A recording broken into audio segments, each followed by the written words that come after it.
It helps if I plug in my microphone.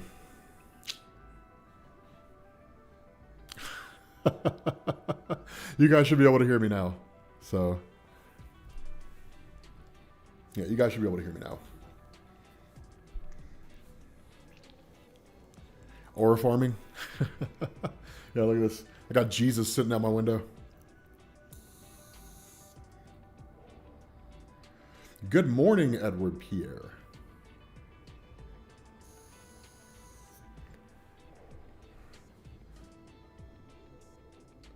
Got to catch a stream.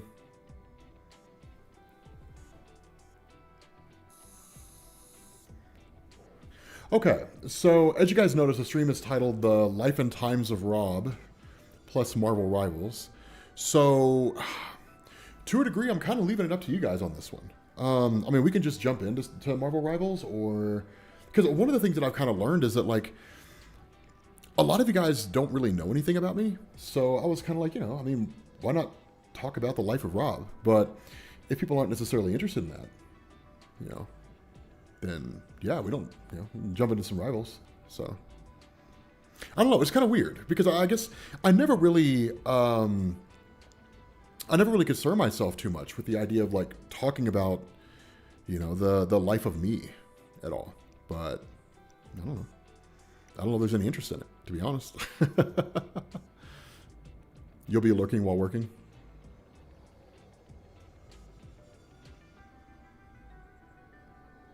My favorite color? I mean, my favorite color, blue, I guess?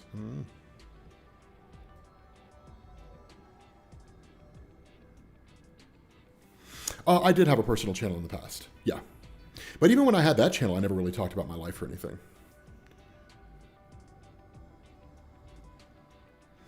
Football, yeah. Played football when I was younger. Rivals is just a plus. The first comic I ever read, Sovereign 7. It sucked. What made me jump into comics? Okay, so I mean, okay, so you guys really seem interested.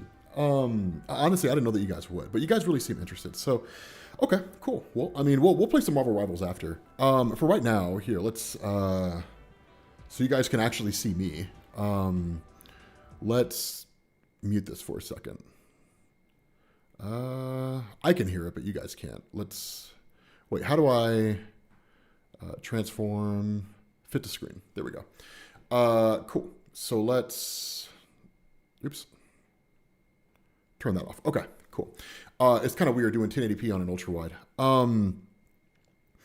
Okay, yeah. So let's talk about the life of Rob.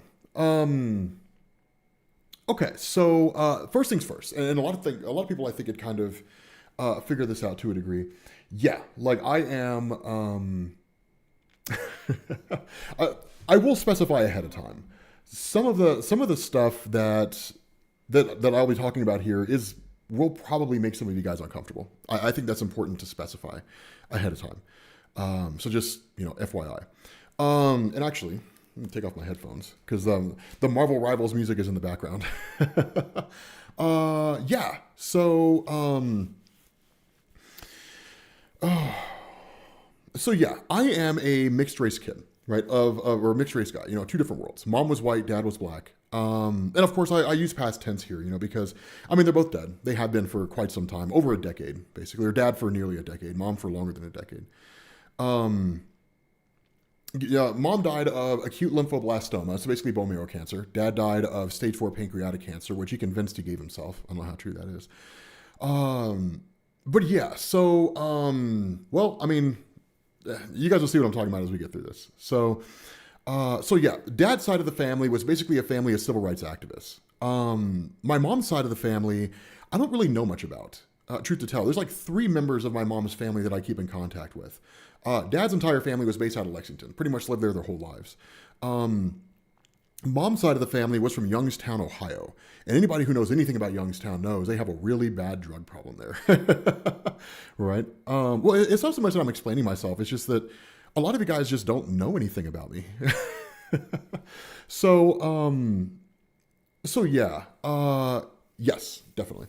So, and I'll talk about. I mean, here, like I'll show you guys what I'm talking about. Here, let me put it up on the live stream. Um, Robert Jefferson Sr., Lexington, Kentucky. Yeah, here. Let me grab. Hold on. Add screen capture, video capture, window capture. Select a window to capture. There we go. Yeah. So this was my granddad. Yeah. So my dad's side of the family were all civil rights activists, and I'll talk about that here in a little while. Because that's a very important part of my history. A lot of people don't know that. It's not really something that I've ever brought up in a meaningful way. But yeah, if you just like search, Robert Jefferson Sr., Lexington, Kentucky, he'll pop up. You'll see who I'm talking about. But yeah, so up until I was like 11 years old is kind of like the line of delineation for my life in terms of like things getting real and me kind of becoming the person that I was. And I say that because up until I was like 11 years old, life was sheltered insofar as mom didn't like violent stuff. Like as a frame of reference, it was like pulling teeth to be able to play Street Fighter. No way she was going to let me play Mortal Kombat, right? That was never going to happen. But life was not sheltered in the sense of like sometimes I ran my mouth and got my ass kicked, and sometimes people ran their mouths and I beat the hell out of them. And I certainly had humbling experiences when I was younger, right? Like there was one time I got in a fight with this kid because I talked trash about his mom, and anybody who's old enough to know. Right, like when it comes to like when back in the 90s, I don't know how it is now. I haven't gotten into a fight in years, but back in the 90s, man, like if you talk trash about somebody's mom, those are fighting words, right? And so he and I got into a fight, right? He's bleeding, I'm bleeding. He's got a black eye, I got a black eye, and I go back home, tell my dad what's going on, and dad makes me go back to her house, go back to his apartment, because we all lived in an apartment complex at that point. So we go back to his apartment, and I have to apologize about what I said to her or said about her, and dad made me do it. And yeah, I mean, as I understand it, she tanned his hide, like she tanned his ass, for getting into a fight like that. Like it was kind of nuts. But 11, when I was 11 is when the real got real, right? And the reason why was because at around 11 years old, my dad comes to myself and my sister, right? And he asked the question, how would you guys feel if we moved back to Lexington? Personally, I was excited about it as a kid, just because, and I'm sure you guys have experienced this before. You guys ever had that feeling where like you're talking to like some family on the phone, and it sounds like the party's over there, right? You're just kind of like, damn, there's a great big huge party over there, and I'm missing out on it. That's how it felt, right? Because at that point, like we lived in Phoenix, we lived in Washington State, we lived in Kenton Federal Way back in the early '90s, and then moved back to Lexington again, like 1995, 1996. But it was just myself, my mom, my sister, and my dad. So talking to like my dad's side of the family on Christmas, it felt like I was missing out on this party that was going on over there. So I was excited about it. And then, once I found out that mom and dad were getting divorced, of course it was heartbreaking, right? Because I was a mama's boy at that point in time. And so when we moved back to Lexington, keep in mind, my parents owned a house at one point, but I was maybe like 5 or something like that. From the time that I think that was when we originally lived in Lexington. From the time we moved to Phoenix and then up to Washington State, it was just apartments, right? We never owned a house after that. And in fact, my mom she never owned a house after that original house they owned until she got a Habitat for Humanity house, right? So here's the first question that I'll ask you guys, right? How many of you guys imagine that I come from, I don't know, like an upper middle class home, right? An upper middle class life. I'm older than my sister by like 17 months or something like that. But how many of you guys imagine that I come from like a middle class, upper middle class life?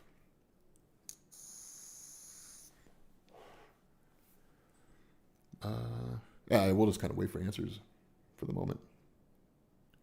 Because I know there's like a delay, so it takes a minute for like answers to come in. They're just kind of sitting in awkward silence. I brought you out of a dank place. I appreciate that.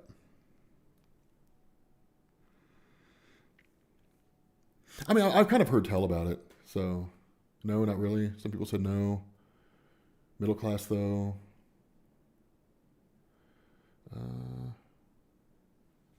You could see it too. Never really crossed my mind. You thought middle class? Okay. Let me show you guys the house that I grew up in. Let me show you guys the house that I grew up in. When we moved back to Lexington. Actually, we'll do Google Maps. Okay. Hold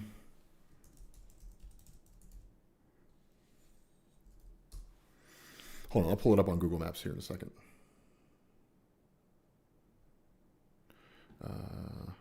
Where's Street View? There it is.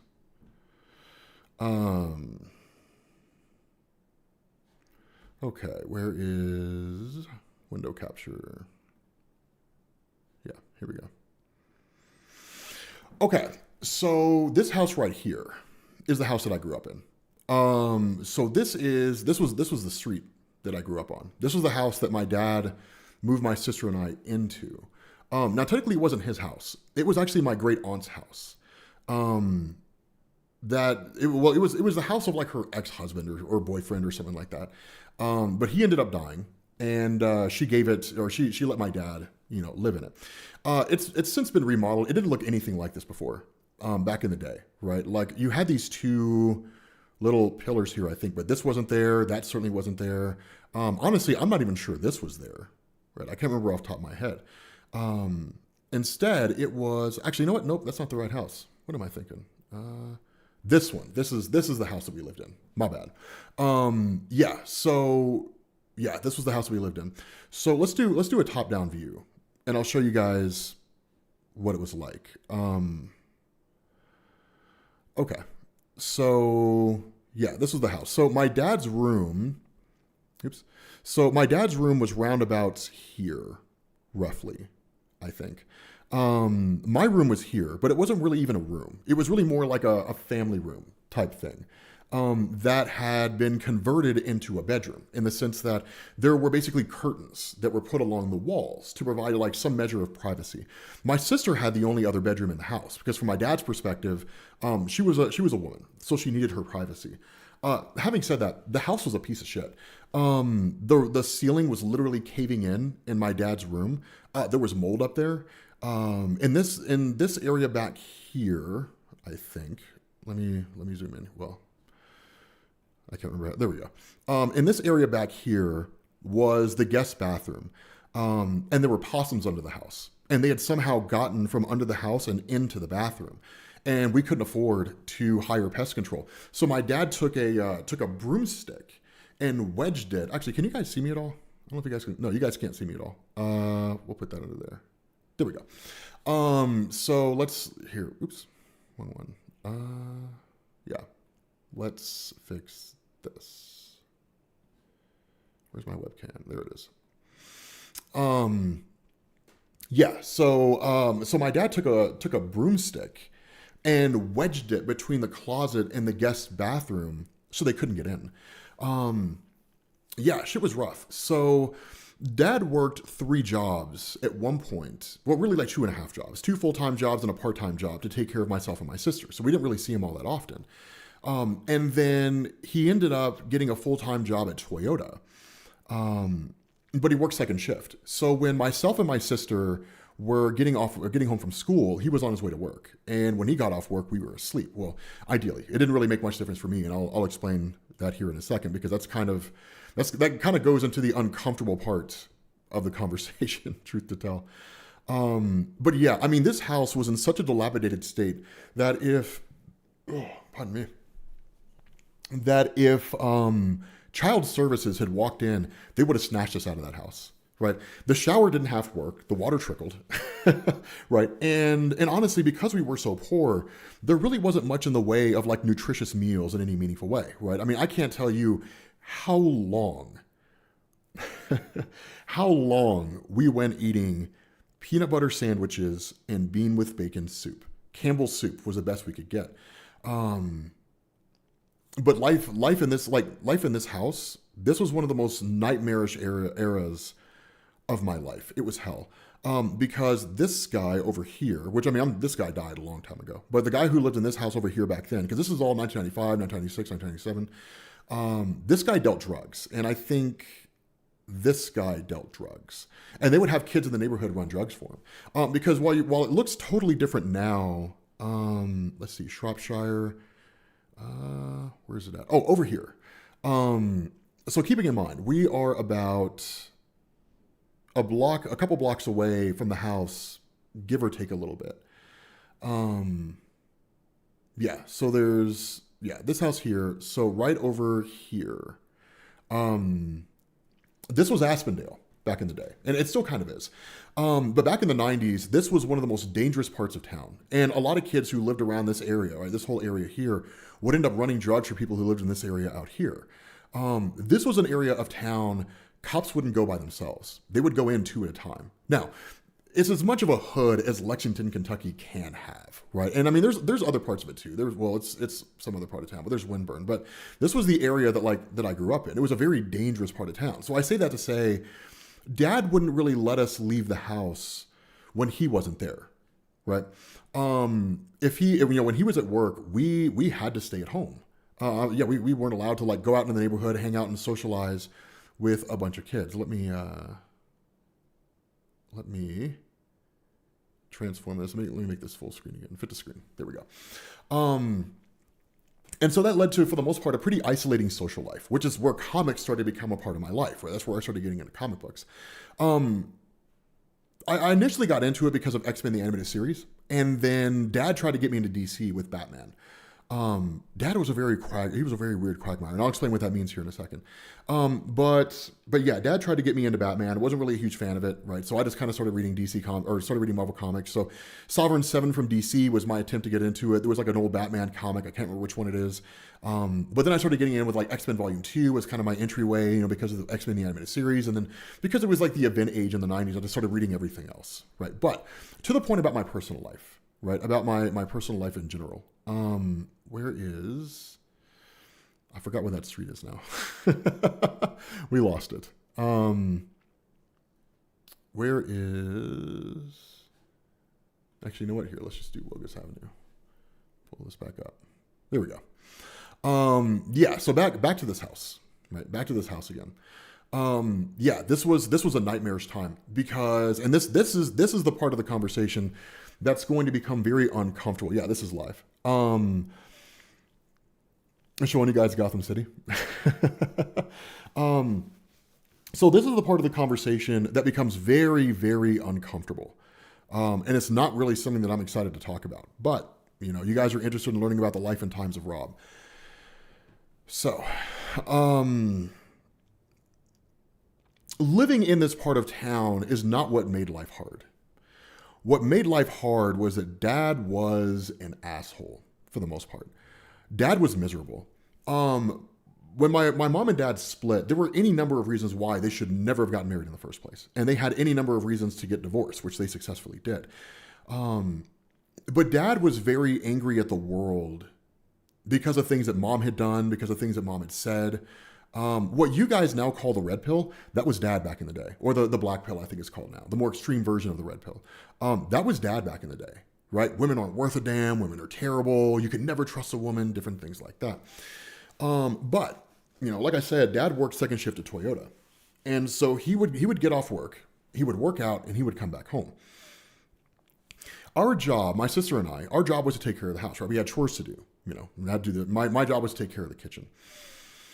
If I didn't do the dishes like I was supposed to, Dad would come into my room and wake me up and then make me do the dishes. And when I say didn't do them like I was supposed to, I mean, I did the dishes, but maybe I missed, maybe there was like a milk ring around one of the cups, right? Which he could have easily cleaned, but chose not to. He would come into my room, he would wake me up at 2:30 in the morning. He would drag me into the kitchen. And then, no, my dad was not a real man by any standard of measurement. He would drag me into the kitchen and he would make me do the dishes. And then he would take me into his room and lecture me for hours on end. I was never going to be anything. If it wasn't for me, that him and Mom never would have gotten divorced. If he could do it all over again, he never would have had me. The world, because of the fact that I'm a black man, the world's going to hate me. The world's going to have it out for me. The world doesn't care about how I feel. I mean, just every ounce of vitriol and hatred and anger that he He would just dump onto me. And keep in mind, I'm like 11, 12, 13 at this point in time.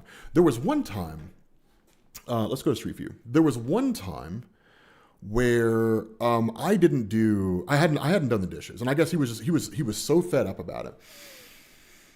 So in this living room here, right? This is like 3:00 and this is like 3 in the morning, right? He makes me drop trowel and put my bare ass against this door. Now it's wintertime, right? And it's like one of these plate screened. It's not really like a screen door. It's like a plate, fake glass kind of door. And he's like, do you feel that? Right? Like, that's the world you're going to be out in. Like, I'm going to put you out there, if you don't do your chores or something like that. Right? I mean, it was brutal. Right? There was that neighborhood that I was telling you about. There's a reason why I brought up Aspendale. Right? That neighborhood that I was telling you about. This one over here. Right? There was one time I didn't do my chores. Dad dropped me off here at 3:30 in the morning at like 12 years old. Dropped me off here and left me there. And I didn't know what to do. Right? So I walked to school. And to give you guys a frame of reference, right? Right, of how far that school was, right? Keeping in mind, this is, oh shit, we lost it. We lost Aspendale. There's Lancaster. Where is Aspendale?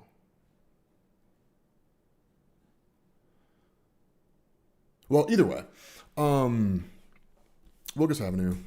Let's pull that back up. Over here, Aspendale. Yeah. So right here, right? This area right here. Keep this in the back of your head, right? I walked from here all the way to. Actually, you know what? Here, just be easier to do it this way.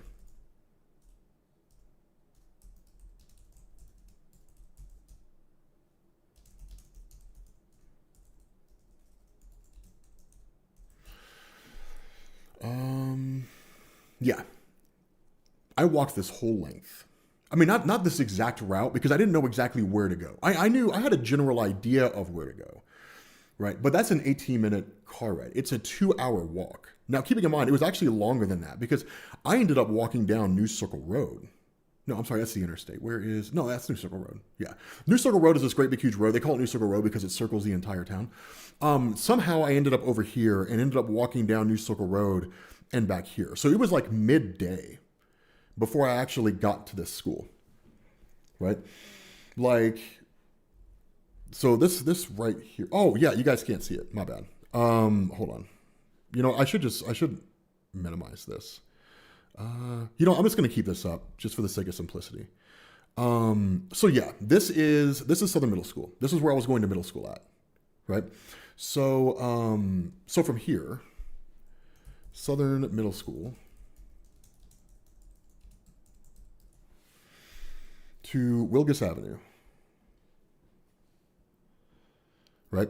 So this is a 2-hour walk, and it's the most direct route, right? So I ended up walking over somehow I got on New Circle Road over here, and then walked all the way through here, and then down to Southern Middle School.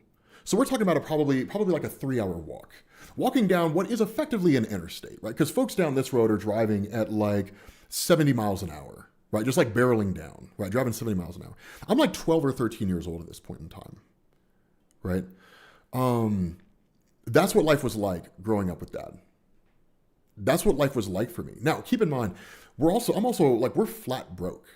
We have no money, and this is middle school. Middle school is hard enough as it is. And so when you're in middle school and you're also being made fun of because you're poor, right? I mean, life just sucks all around. And I'll be honest with you guys, it's no wonder I didn't take a short drop with a sudden stop at this point in my life, right? Comic books were like the only thing that got me through, if I'm being honest with you guys. Comic books and wrestling, right? The Monday Night Wars. It was ironic because I could live vicariously through Steve Austin, right? All the things that I ever wanted to say to my dad, Steve Austin was saying to Vince McMahon. And, yeah. But one time I did. When I was 13 years old, I stood up to him. Like I stood up to my dad. Now, let me give you guys a frame of reference here. Dad lifted weights, and Dad was on the anabolic diet. Now, if you guys don't know what the anabolic diet is, the anabolic diet was kind of a healthy alternative to the anabolic steroid, crisis of the 1980s, right? That huge controversy that went down in the 80s. And so the anabolic diet involved doing keto during the week, essentially, and carb loading on the weekends, right? As I understand it, insulin spikes, helps to build muscle, basically.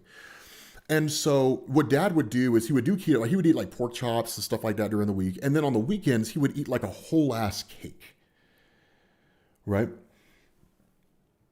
Looking at this is cooler when you don't live in America. But he would eat like a whole ass cake. And so Dad had a 400-pound bench press. And when I say a 400-pound bench press, it's not a 400-pound bench press max. It's a 400-pound bench press, like 2 or 3 sets for somewhere between 6 to 8 reps, right? Because he was doing the Roger Harden Big Beyond Belief workout back then. And for those of you guys who know about that, right, once you start getting into like the serious parts of that workout, you're working out twice a day and you're doing like 20 reps when you're doing like 3 sets of 20 reps on squats, right? You're getting huge. It's competitive lifting, right? When you get hit by a guy like that, it's like getting hit by a cinder block, right? It's unreal, right? So I learned to stop mouthing off after that. Like and something to understand, like it took me years to get past all of this. Now, something that I need to specify here, because what I'm doing is I'm basically painting this picture that Dad was a villain, right? That he was a bad guy. No.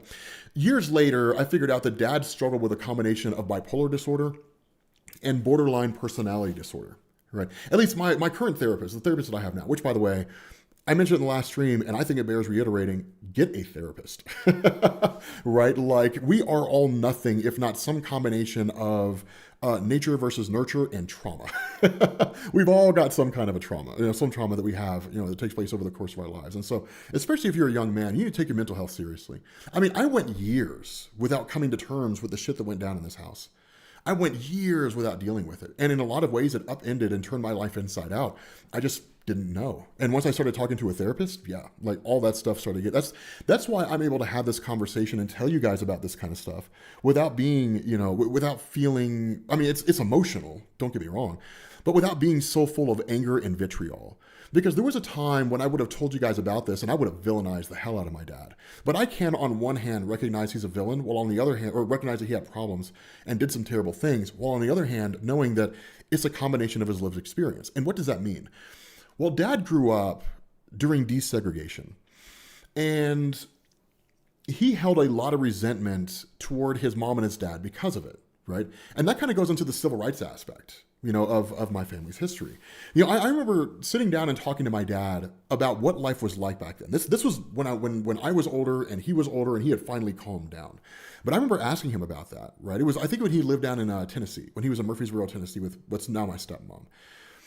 And well, I guess we had 2 conversations about it. The first one was trying to understand it when I was younger, and the second time was being able to understand it when I was older. And so when I was younger, I remember asking him about what it was like growing up back then. And because at that point I was having conversations with my granddad and learning my granddad's perspective about what it was like growing up being a part of the era of civil rights, right? Being a part of that entire history. And so I remember asking my dad, what was it like growing up during desegregation? So he sits me down. This is during one of those times when he's not being a crazy asshole. And he asked me, he's like, name a white kid that makes fun of you, right? And I told him it was a kid named Brad. Brad was a dipshit. He was 16 years old in the 8th grade. This guy was a dumbass if there ever was one. And it turned out that he just, never really did anything meaningful with his life, right? But I told him, it's this kid named Brad, and he asked, why does he make fun of you? And I was like, because we're poor, right? Because we were, right? I mean, we couldn't do laundry every week, so I'd go to school with, socks that smell like feet and shit like that. It's one of the reasons why the idea of FUBU was so important to me, was because it was the first nice piece of clothing that I actually owned, right? I wore that. It was a red FUBU shirt, and I wore that until it had a hole in it, right? I mean, I adored that thing, right? It was, I think my granddad got it for me for Christmas, or maybe my mom or something like that, because eventually she came back, and I'll talk about that here in a minute. But he sat me down, right? And you know, I told him, you know, Brad made fun of me because I was poor and that kind of thing. And so my dad says, okay. He's like, how does that make you feel? You know, and I was like, I mean, it made me feel miserable. Keeping in mind, this is a story from 30 years ago. So, you know, I'm probably missing some details in all this. And he says, okay. And he says, imagine Brad makes fun of you because of your skin color. Like, how would you feel? And I remember distinctly telling him I would still feel bad. I would feel the same because I can't control being poor and I couldn't control my skin color. And he said, exactly. He's like, now imagine it's not just Brad. Imagine it's every white face you see in school. And they're calling you racial slurs. They're telling you don't belong there. And imagine that you go and you tell a teacher and the teacher doesn't do anything about it because while the teacher cannot openly say it, they agree with it. Imagine you tell the principal. Principal agrees with it too, right? He says, imagine that you go and you take a test and you know you got all the answers right, but you don't get an A. And when you ask the teacher why, the teacher doesn't give you an answer, but you know what the answer is, right? Now, years later, and that experience with him, it definitely opened my eyes, you know, to his experience. But years later, the realness of it all hit home. Because as I got older and I started talking to my granddad about what life was like, when I could actually understand and process, you know, what it meant to live through the civil rights movement. Because the big contribution that my granddad had to the civil rights movement is that he was actually the one, him and my grandma were the ones who filed a lawsuit against the city of Lexington to force the desegregation of schools. Right. And so that's where the resentment on my dad's side, or from my dad, came from with regards to my granddad, is because on some level, I think my dad was angry because the life that he lived growing up, experiencing all that racism, that in some capacity, I think he felt was because of his dad. And I imagine that in some ways, his mind was kind of torn. On one hand, it was necessary, right? The kind of things that my granddad, my grandma, my great aunt did to improve race relations, to provide equality for Black Americans within the city of Lexington, it was a necessity. It had to be done. There was no alternative, right? And I think my dad understood that. But I think on the other hand, he was very angry because he had to deal with the consequences of it, right? But I don't think he really gave credence to the fact that so did my granddad and grandma. Because when I was talking to them about all this stuff, you know, I was talking, well, not my grandma. I mean, she had passed away like 3 years after I got here. She had a brain tumor, that kind of thing. But talking to my granddad about all that kind of stuff and asking him to tell me what it was like. Number one, understand my granddad was not an emotional guy. For him, it was statements of fact. The only time he would get emotional, actually, you know what? I take it back. The only time he got emotional, I think, was when he was talking about this. Right?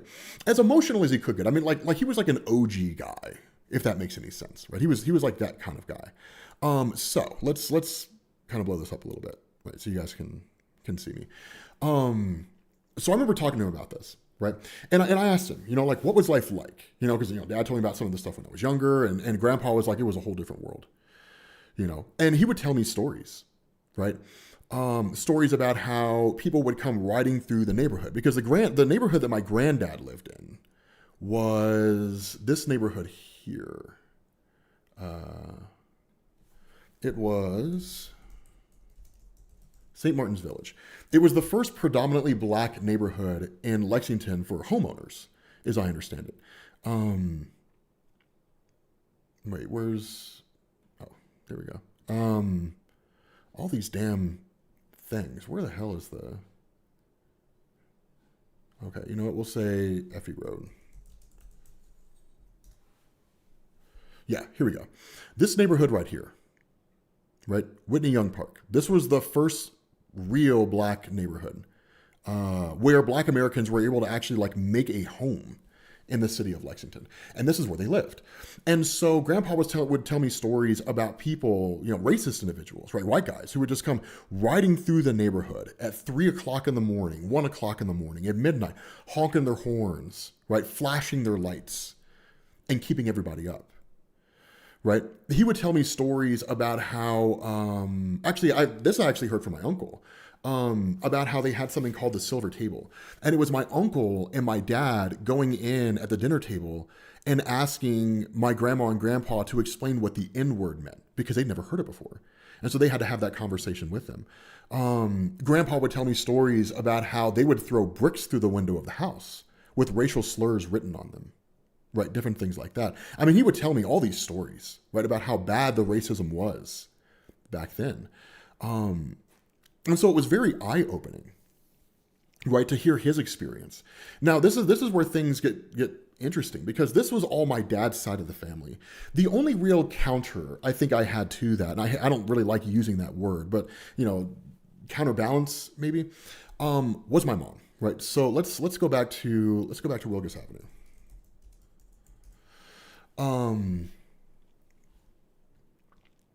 So, the phenomenal life of Rob, I guess. I guess I never really considered it phenomenal. So eventually, mom comes back, right after her and dad got a divorce, and when mom and dad split, mom had the 1990s equivalent of what you and I would call a hoe phase. And I hate to say that, right? I hate to use that phrase. Honestly, it makes me feel gross referring to my mom as a hoe. Like, but apparently she did, right? The problem with this is she hoe phased herself right into the arms of a man who almost beat her to death. And it's not as though she was hoodwinked or tricked. In fact, this man was in jail for beating women. My mom had her own host of problems, right? Her own host of issues that go back to her mom, right? In a lot of ways. She thought she could fix him, right? And he almost killed her. And so it took my uncle driving from Palm Springs, California to Seattle, Washington with a 12 gauge shotgun.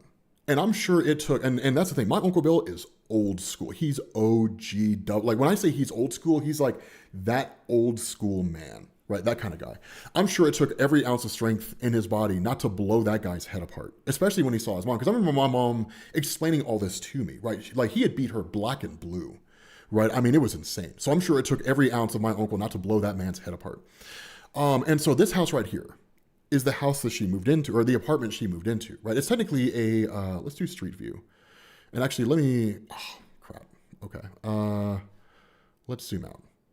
And then I'll move it over to the side so you guys can see it, because I know where it was positioned, you guys weren't really able to see it. So this right here. And we may have to do, oh, wait a minute. Here we go. Okay. Yeah, let's do street view. So this right here, this place right here, this was the apartment that she lived in. This one right here. And she lived on the bottom level, right? There was no air conditioning and there was no heating. There is now, but there wasn't back then. She had to open the oven door in the wintertime to keep herself warm. She had kind of a makeshift couch over on this side over here, and this is where her bedroom was. So whenever myself and my sister would come to visit her, her and my sister would share a bed, and all they had was a twin bed. And then I would crash on this makeshift couch. That was after she had crashed at my dad's place for a little while. She did eventually get a home of her own, but it was a Habitat for Humanity house, right? Wait, are you guys? Oh, you guys aren't able to see this. Okay, let me shrink this down. There we go. Okay, let's zoom in so you guys can actually see it now. You guys can see that. Okay, yeah. So like I was saying, there was a makeshift couch here. There was her bedroom there with a twin bed, and there was no air conditioning or heating in this place. So like I was saying, like she had to open the oven door in order to keep the place warm. There was the first and only real Thanksgiving that I think we had in this house. All she had was like enough money for a ham and some sides, and the ham was like that big, right, to be split between myself, my sister, and her. But yeah, I would crash on this makeshift couch, and her and my sister would share a twin bed in here. Eventually, she did get an actual house, right? But it was a Habitat for Humanity house, so we had to physically work for it in order to like we literally had to help build other people's houses, which was my first real experience in a meaningful way of actually contributing to a cause that benefits me as well, right? So that's when I learned to appreciate that kind of stuff. But yeah, that was my childhood growing up. And so this was life until about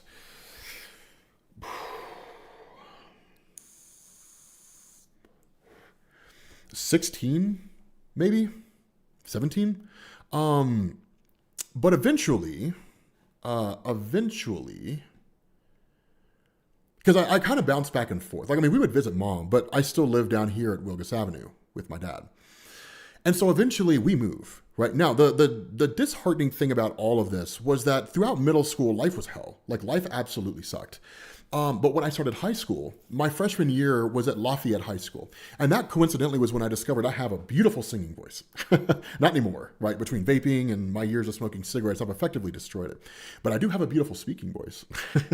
But I had a beautiful singing voice. My mom had a beautiful singing voice. She was a soprano. Like, her voice was, she had the voice of an angel, right? It was incredible how beautiful her voice was. But, yeah, so I went to Lafayette High School. I was in boys chorus, and I was so excited to be a part of it because I think for the first time growing up, I felt a sense of belonging, which was kind of ironic because for all my dad's talk about the fact that the world would hate me because of the color of my skin, when I talk about the idea of a counterbalance, in hanging out with my mom's friends, and when we would go to downtown Lexington, which I think it was around this area somewhere. One of the businesses on the ground level, they would do poetry slams. And hanging out with her friends and the people that she knew and the people who would associate with her, I didn't feel like that people were judging me because of my skin color. I didn't feel like people were looking at me and thinking me of less than because I had, because I was in some capacity half black, right? I didn't feel any of that. I felt being embraced, right? I felt a kind of warmth and comfort, and I saw smiles and that kind of thing.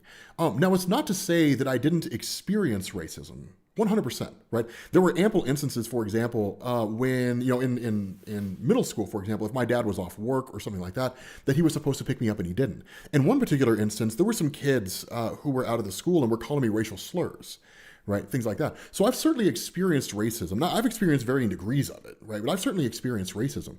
What that lesson taught me in meeting people like that is that my dad was not 100% right. Not everyone out there who has white skin is going to hate me because I don't have white skin, because I have black skin. Right. So it wasn't really enough to say that racism doesn't exist. You'd have to be some kind of fool to walk around the world and to believe that racism doesn't exist. But it simply taught me that the world is not as racist and as hateful as my dad wanted me to believe it was. The reason why, but kind of circling back, right, to the idea of Wilgus and having that sense of belonging, we moved to, I don't remember the name of the apartment complex, but basically it was Boone County, Kentucky. Right. It was out in Florence. So maybe like 20, 30 minutes away from Cincinnati. Right. And those were white faces everywhere. Truth to tell, white faces everywhere. And in that environment, there was some measure of discomfort. And there was a very real fear that kind of came from living in a place like that. Not enough that it put the fear of God in me, that I felt like people would come and attack me, but it was the sense that I didn't really feel like I belonged there, right? I didn't really feel like I had a place there. And a lot of it was just because of the isolation, right? Because of the fact that I was in boys chorus. I was on the road to joining Singers, which was like the big group, right? Sophomores and juniors were part of Singers at Lafayette. And the seniors were actually in Madrigals, which was like the top tier, right? It was a goal I was striving towards. It was the feeling that the sense of belonging was yanked away again. And it sucked and it hurt. And so eventually I bail out and I end up moving back in with my mom. And I go to Henry Clay High School. And that's where I meet a lot of the friends that I still have to this day. And so, yeah, like, comic books are still a huge part of my life, during this point in time. But then here's where things get kind of finicky. So after a while, I start my first full-time job here. The Peterson Service Building. Those of you guys who are old enough to remember the videos that I made when I first started the channel, and it was the Parking Structure Chronicles. How many of you guys remember that? The Parking Structure Chronicles in the old Comics Explained days, right? The very beginning of the Comics Explained days. How many of you guys remember that?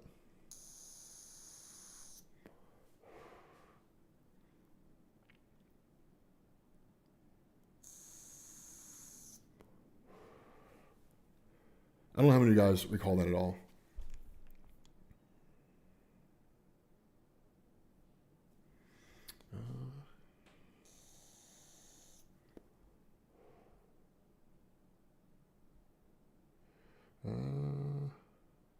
Much love and appreciation. I'm actually just kind of looking through the comments now.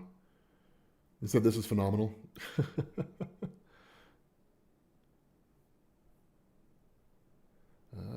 Never heard of it?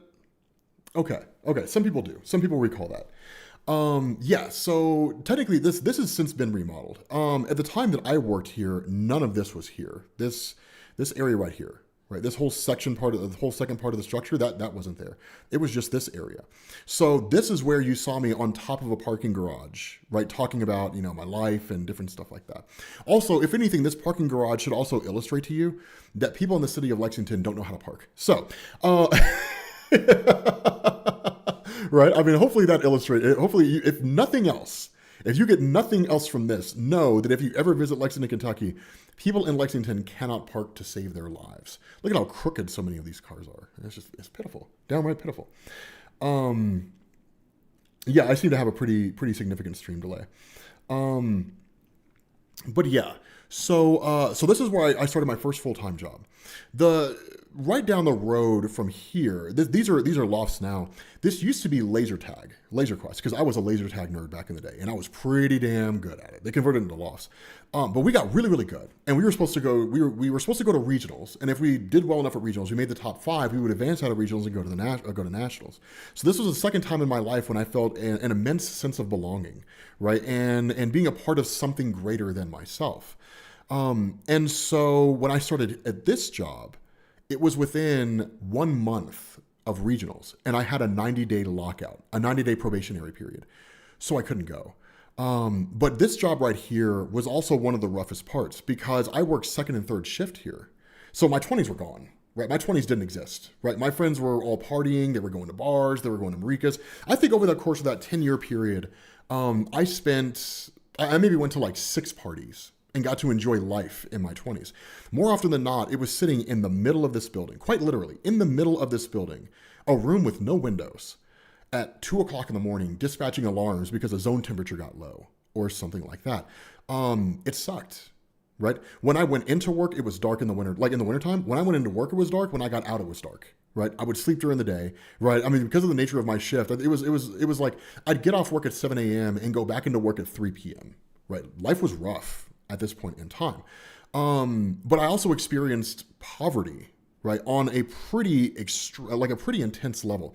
So there came a point when I had a car, but I was making like $8.46 an hour. And I'm zooming out here because I want to show you guys something, right? I was making $8.46 an hour. And actually, I'm going to make myself, you know what? I'm just going to remove my webcam here. I was making $8.46 an hour at this job. Somehow or another, I mean, back in like the early to mid 2000s, so we're talking between 2004, 2005, 2006, $8.46 an hour was actually manageable. Like, as a frame of reference, this was a time when a person could work a full-time job as a waiter or a waitress and pay for their college. Like, that's where the economy was back then, right? I know a lot of you guys who are looking at this right now are just going to be like, my God. And you're probably a little bit pissed off, as you should be, right? $8.46 an hour. That's not even good. You can't even live as a roommate with $8.46 an hour now, right? You'll never make it in the world making that little bit of money. So I had a car, right? But even making $8.46 an hour, I could not afford, I had an apartment down here. Where's Fontaine? That's Euclid Avenue. Right here. I had a roommate here. And for some reason I can't understand, somehow I allowed myself to get hoodwinked into covering my half of the rent, plus the water, the electric, and the gas. And then I had a car, and I had a car note. So needless to say, I could not afford my car, and my car was repossessed, right? And so when I lived here, I had to walk all the way here, up to the service building. That in and of itself isn't terrible. I mean, kids make that walk all the time basically walking the length of a university campus. That's not a huge deal. But eventually, the lease runs out. And so Daniel ends up, going and getting an apartment with his girlfriend at the time. So I moved back home with my mom, who at this point has a Habitat for Humanity house. East Loudon Avenue. So she lives on in one of these houses. I can't remember which one it is. Down here somewhere.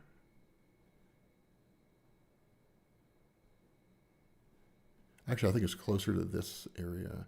This one, this house right here. She lives here, right? So when I move back in with her, I have to walk to work every day. And this goes on for 3 years. So we're going to take this place to Peterson Service Building. So it's a 15-minute drive. To about right here. And it is a hour-long walk every day for 3 years. Now, we're talking about the summer when it's hot and balmy, 90 degrees, 90% humidity. We're talking about the wintertime when it is -6 degrees outside. Every day that I had to work, walking an hour because I couldn't afford a car. Eventually, I get a pay raise on the job. And then I end up moving to a house or an apartment on West 2nd. My first real apartment by myself, which was somewhere in this neck of the woods. I can't remember exactly where, right? Which cut down the walk by about half. But it was around this time, right, that, once I started making enough money, I could actually buy another car and make the payments and that kind of stuff, that just becoming so resentful of where I was, working this job, becoming so angry about it that I was just like, fuck it. Took 2 weeks off work, made a video about comic books. A buddy of mine, Sean, gives me the idea to include comic book panels, and the rest is history. Comics Explained blows up, and here I am 14 years later.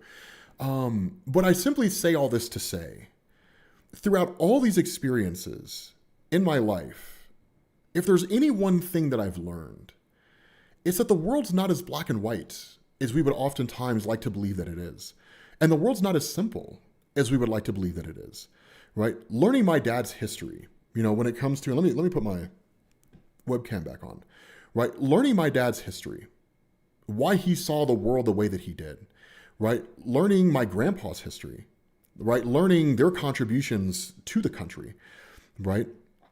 Walking around and knowing that the life that I live, where there are no black-only bathrooms, white-only bathrooms, right? Learning about my great-grandma, who, until the day she died, never looked a white person in the eye when she spoke to them, because that's how she was raised. That would have gotten you killed back during her time, right? Because she was born, she lived throughout almost the entirety of the 20th century, which that in and of itself is kind of phenomenal. Imagine living throughout the entirety of the 20th century, going from horse and buggy to airplanes, commercial airliners, and the advent of the internet. It's mind-blowing when you think about it, right? But learning all of their stories, right? Seeing both sides, right? Experiencing all of that. It just kind of led me down this path of realizing that the world's not as black and white as we would like to believe that it is. There are certainly some terrible people in it, right? And those people should be ostracized from it.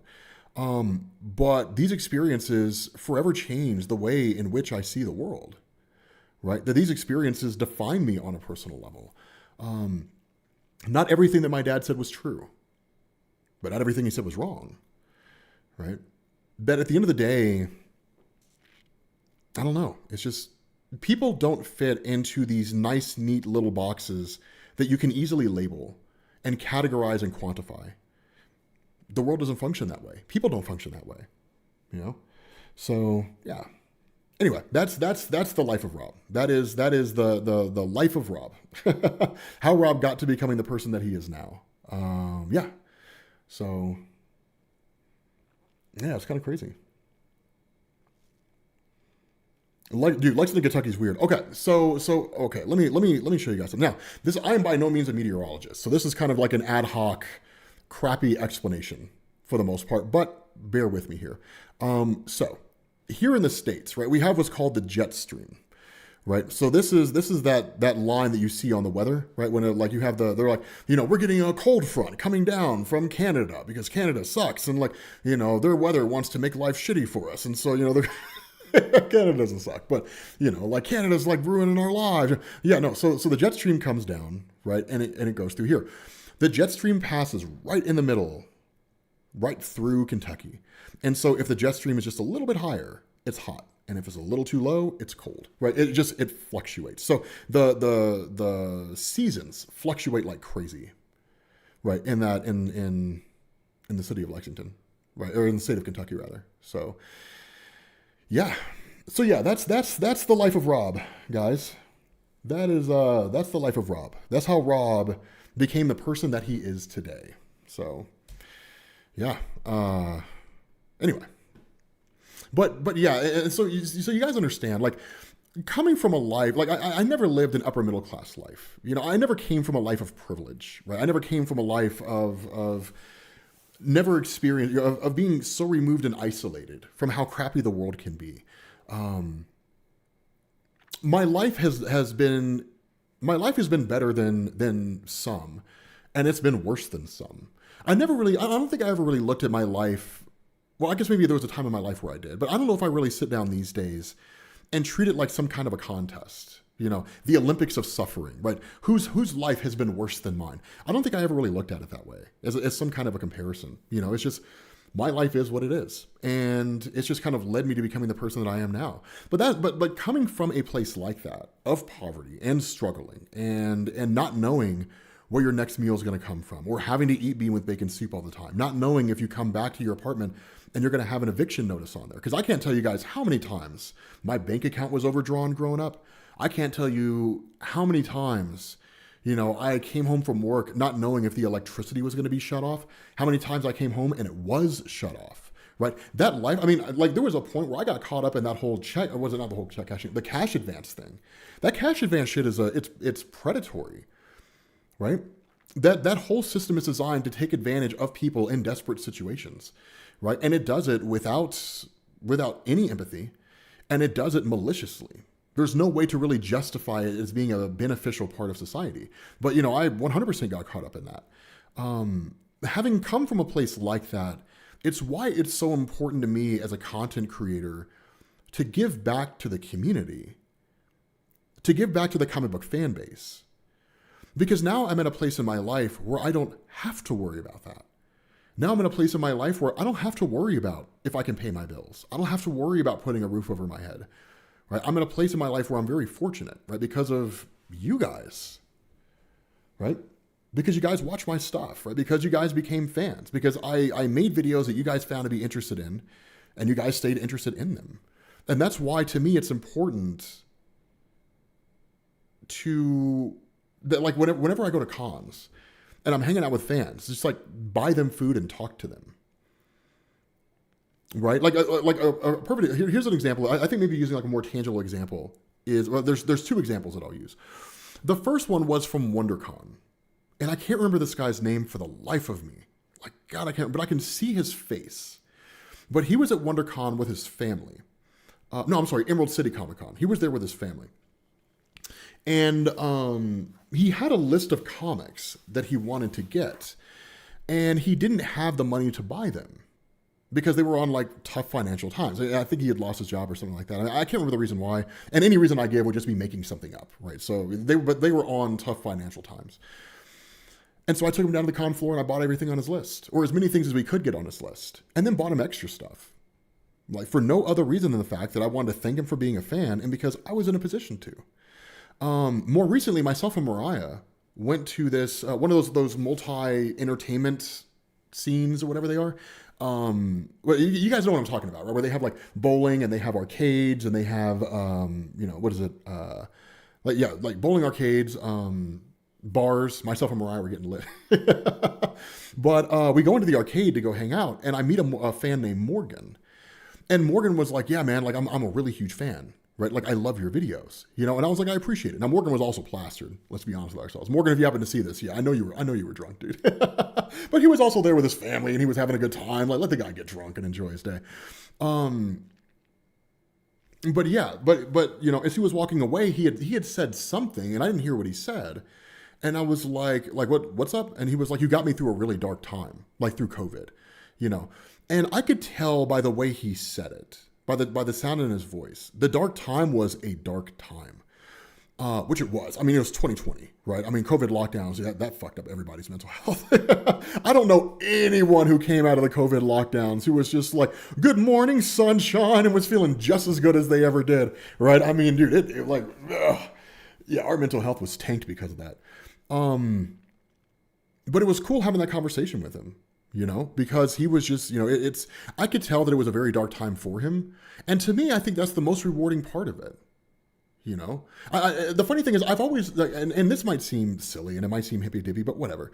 There's always been a part of me that wanted to leave behind a meaningful impact on the world in some way, right? And maybe there was a time in my life when it was ego driven, right? Maybe there was a time in my life when it was just like, I want the world to remember my name, but not so much anymore, because I think the greatest legacy that, like, say for example, that tomorrow I were to turn blue and fall over. I think the greatest legacy that I would leave behind was the fact that over the course of the last 13 to 14 years that I've been running this channel, I have at least helped people get out of very dark places by providing some measure of a distraction. And that means more to me than any house, any car, anything. Like, that is,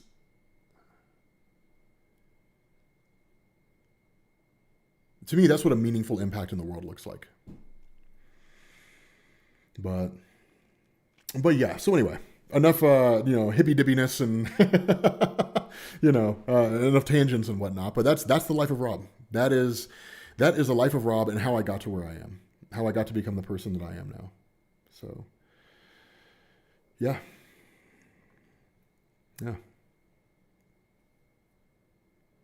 But anyway, so Marvel Rivals. Do we want to play some Marvel Rivals? Because right now I'm getting service done on the car, so I'm just waiting for him to call me back, and then I'll have to jet out here in a little while.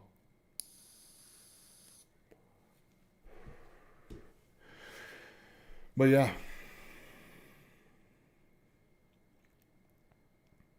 Wait, you're Mopey? No way. Mopey, what's up? Yeah, it was rough growing up with your dad? Oh, yeah. Yeah, that to me, in to me that's for a lot of people out there. I think that them getting into comic books was kind of similar to me in the sense of, like, it was an escape, right? It was an escape from the world they lived in. It was an escape from the life they lived. For some people, they just enjoyed it. They're just like, yeah, let's just read some stories about a man who dresses up as a bat and beats the shit out of people in the middle of the night. And that's fine. I mean, that's cool. Right? I am 41. I actually turned 42 in April. But, oh, you just joined? Fair enough. But, yeah. Okay, so are we playing Marvel Rivals, chaps? Are we playing Marvel Rivals? We are playing Marvel Rivals, 100%. So let's put the headphones on. And actually, I'm going to be right back. I'm going to go get myself some water, because after all that talking, my mouth is dry. So I will be right back, guys. Oh. That's how old I am, by the way. I make sounds whenever I get up. If you're in your 20s, enjoy it now.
Okay. You're a 94 baby? Yeah. I don't want to hear any of that. Oh my God. Okay.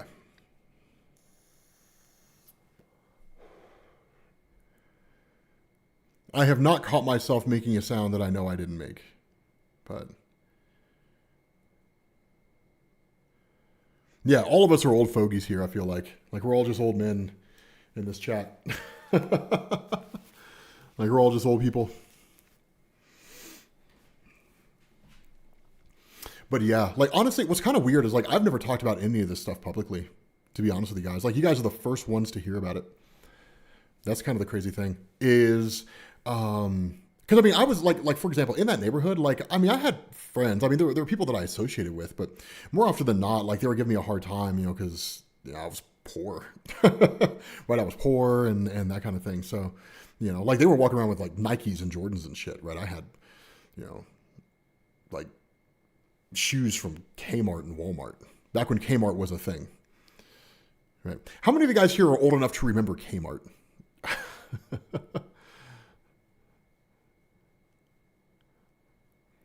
I don't know how many of you guys are old enough to remember. Damn, you have a kid that's 22? Jesus. Either you started young or you are old.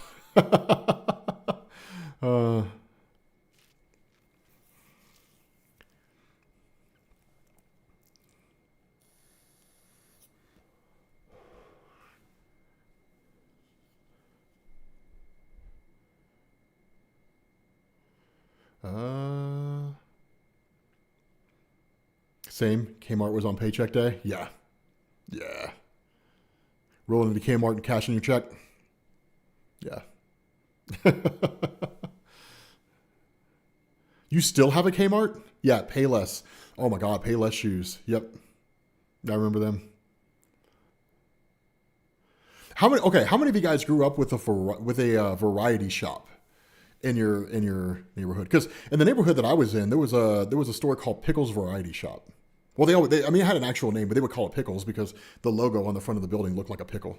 So everybody called it Pickles.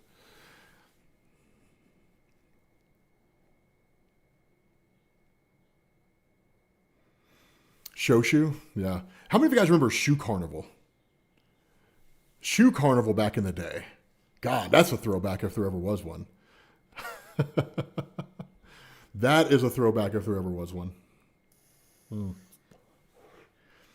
And like there's parts of my story that I'm leaving out too. Like oh my God, I never told you guys a story about the first time that I got played by a girl, did I?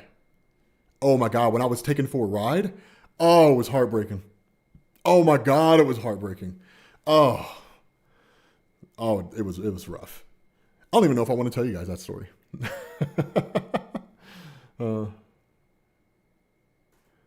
Shoe Carnival still exists? I thought they went out of business years ago.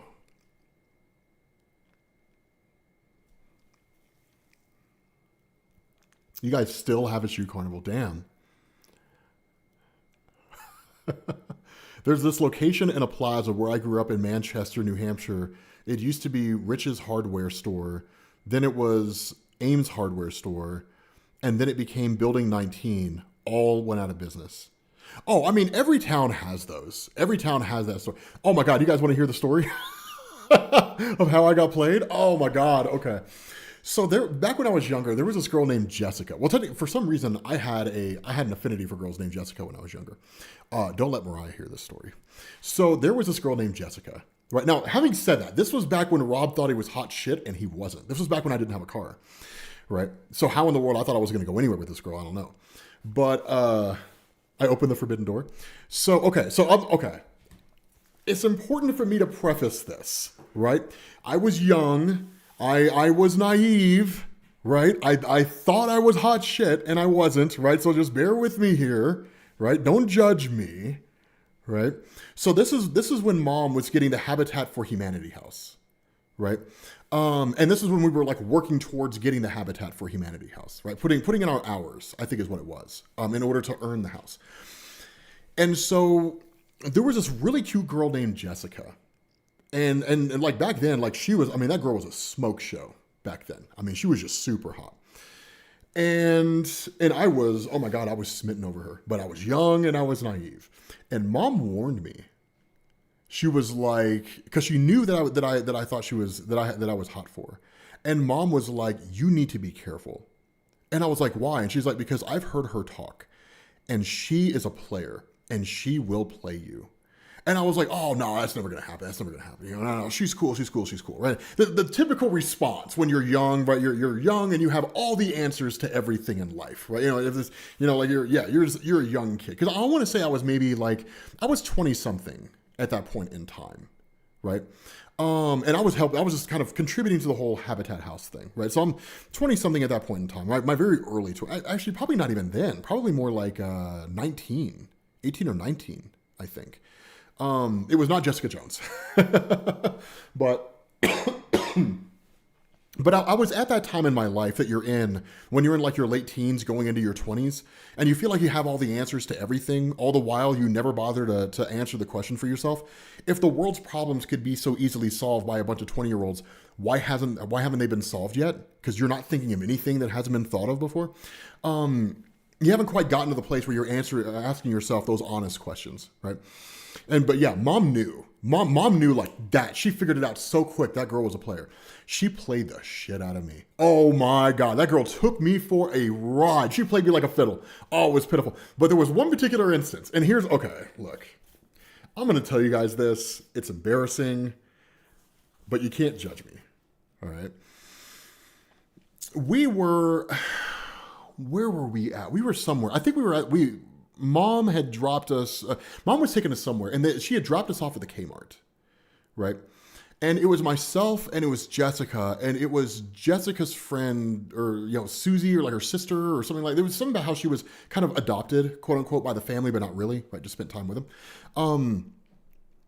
And so it was like, well, hey, like and I wanted to show that I was a man of substance. Right? I was a man who could provide, right? That kind of thing, right? I'm wearing a white t-shirt, I'm wearing white sweatpants, and I'm wearing some Nike Cortez, right? That have no business, right? I mean, we literally just finished doing Habitat for Humanity shit, right? So I'm just dressed in raggedy ass clothes, but I didn't have my wallet on me. So in my geniusness, all I had was cash on me. In my genius, I had put my cash in my shoe. So we walked to a gas station, and I'm like, do you guys want anything to drink? And they're like, sure, right? And so once we get to the counter,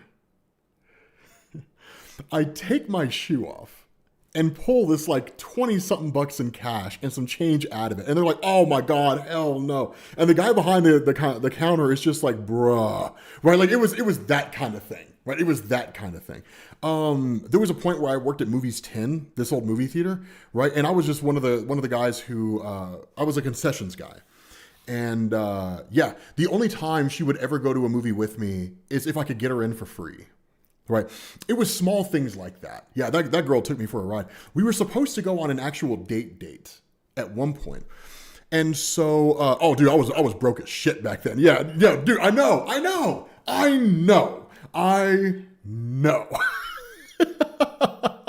know, man. Cash in my shoe. Like, what the hell was I thinking? But honestly, if you look back at your past and you don't cringe, you've never really grown. To be honest, right? So, I made some stupid decisions when I was younger. God, I made some dumb decisions when I was younger. So yeah, she and I were supposed to go on like an actual date. Right. And this is when my dad and I had kind of sorted things out, and he had calmed down a lot over the years and so on and so forth. Hold on a second. Somebody's ringing my doorbell.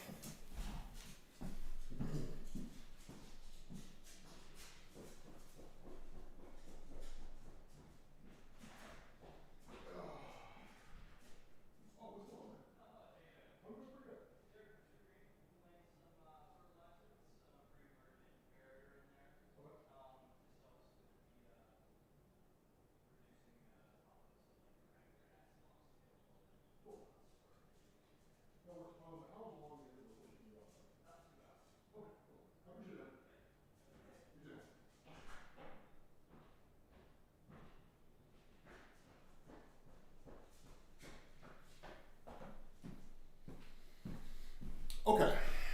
My bad, guys. Getting lawn treatment done. So that was the guy let me know what he was going to do. But yeah. So, wait, where was I at? Oh yeah, we were supposed to go on a date, Myself and Jessica were supposed to go on like an actual date, right? So I'm as dressed up as I can be, right? Given my limited means, right? And I have a carnation, right? Now, keep in mind, I don't have a car, right? I'm like 18, 19 years old. My dad drives me to go and pick her up. And I call while I'm on the way over there, right? Because this is back in the days of Singular, right? So I have a pay by the minutes phone, right? Technically, my dad was paying for it, but still, I had a pay by the minutes phone. And she had gone down to Disney World with some friends when we were supposed to go on a date. I was heartbroken. Oh my God, my heart was smashed. Oh, my heart was smashed. Oh, it was smashed to pieces. Yeah, I was heartbroken. Oh my God, I was heartbroken. Oh, if you could have seen me then, you never would have seen a thing so pitiful in your whole life. I was in a right state. It was, it was rough. It was rough. But, oh, I could tell you guys stories. But yeah, I know. I got stood up for Disney World. It was pretty brutal. Oh, it was pretty brutal. Yeah, free after 9 p.m. and weekend phones. Yeah, that was back in the day. That was back in the day where you could call somebody up, and as long as you didn't go past the first minute, it didn't count. So you could like stretch your minutes, right, by doing that. Yeah, it was nuts. That was back when they would charge you like $1 a text or something stupid like that. It was insane. Yeah, it was nuts. Yeah. It was rough.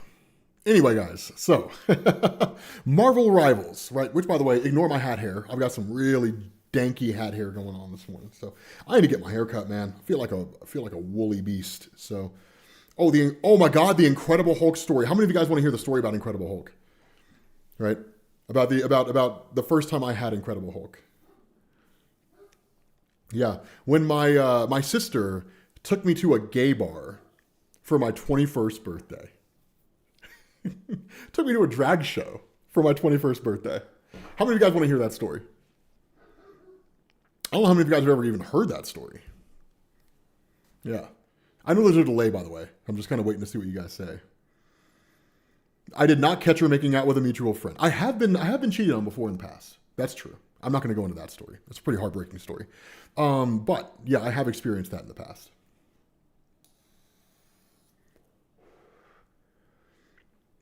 Somebody said pump the brakes.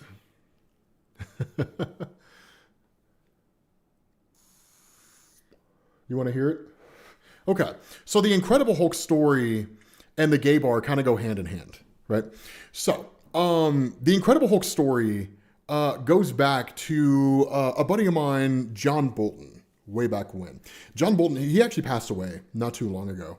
He had a pretty severe drug problem. As I understand it, he was trying to get off of it, but ultimately, I think the whole situation that his life was in, it cost him his life, which is always tragic and sad to hear. But so he had a party at his house, and it was like myself, Jeremy, Little Josh, like we were all laser tag guys, right? It was Little Josh, who was like 12 years old, right? Had no business drinking, right? I mean, I don't know that he was. I'm not aware that he was, but this was. I mean, hell, this was what, 2003, 2004, right? Something like that. It was a long time ago, right? So hopefully statute of limitations doesn't apply to something like that. But I'm pretty sure he was. Like, so, right? But yeah, so Jeremy rolls up into the party and he's like, yeah, I'm pretty sure I had a video go public. And so Jeremy rolls into the party and he was like, you ever had Incredible Hulk? Right? And it was just like, I mean, I've never heard of Incredible Hulk. Right? He's like, it's Hennessy and Hypnotic. And so he starts making Incredible Hulk for everybody. And we get plastered. We got hammered off of Incredible. Oh my God. It was the first time I ever had it. I had never had anything hit me so hard. I'm macking on every girl. There was this girl named Kiana. Oh, dude, I was putting the effort in on her. It didn't go anywhere. Right? It didn't go anywhere. But yeah, no, it was not a Diddy party. It was not a Diddy party. No, I promise it wasn't. Right? There were no freak offs going on. Oh my God, though, there was one instance. There was one instance. Well, I won't go into that because it's entirely possible that this particular girl may see it, and I don't want to embarrass her out in the world. But no, there was one instance that was kind of nuts. It was kind of wild.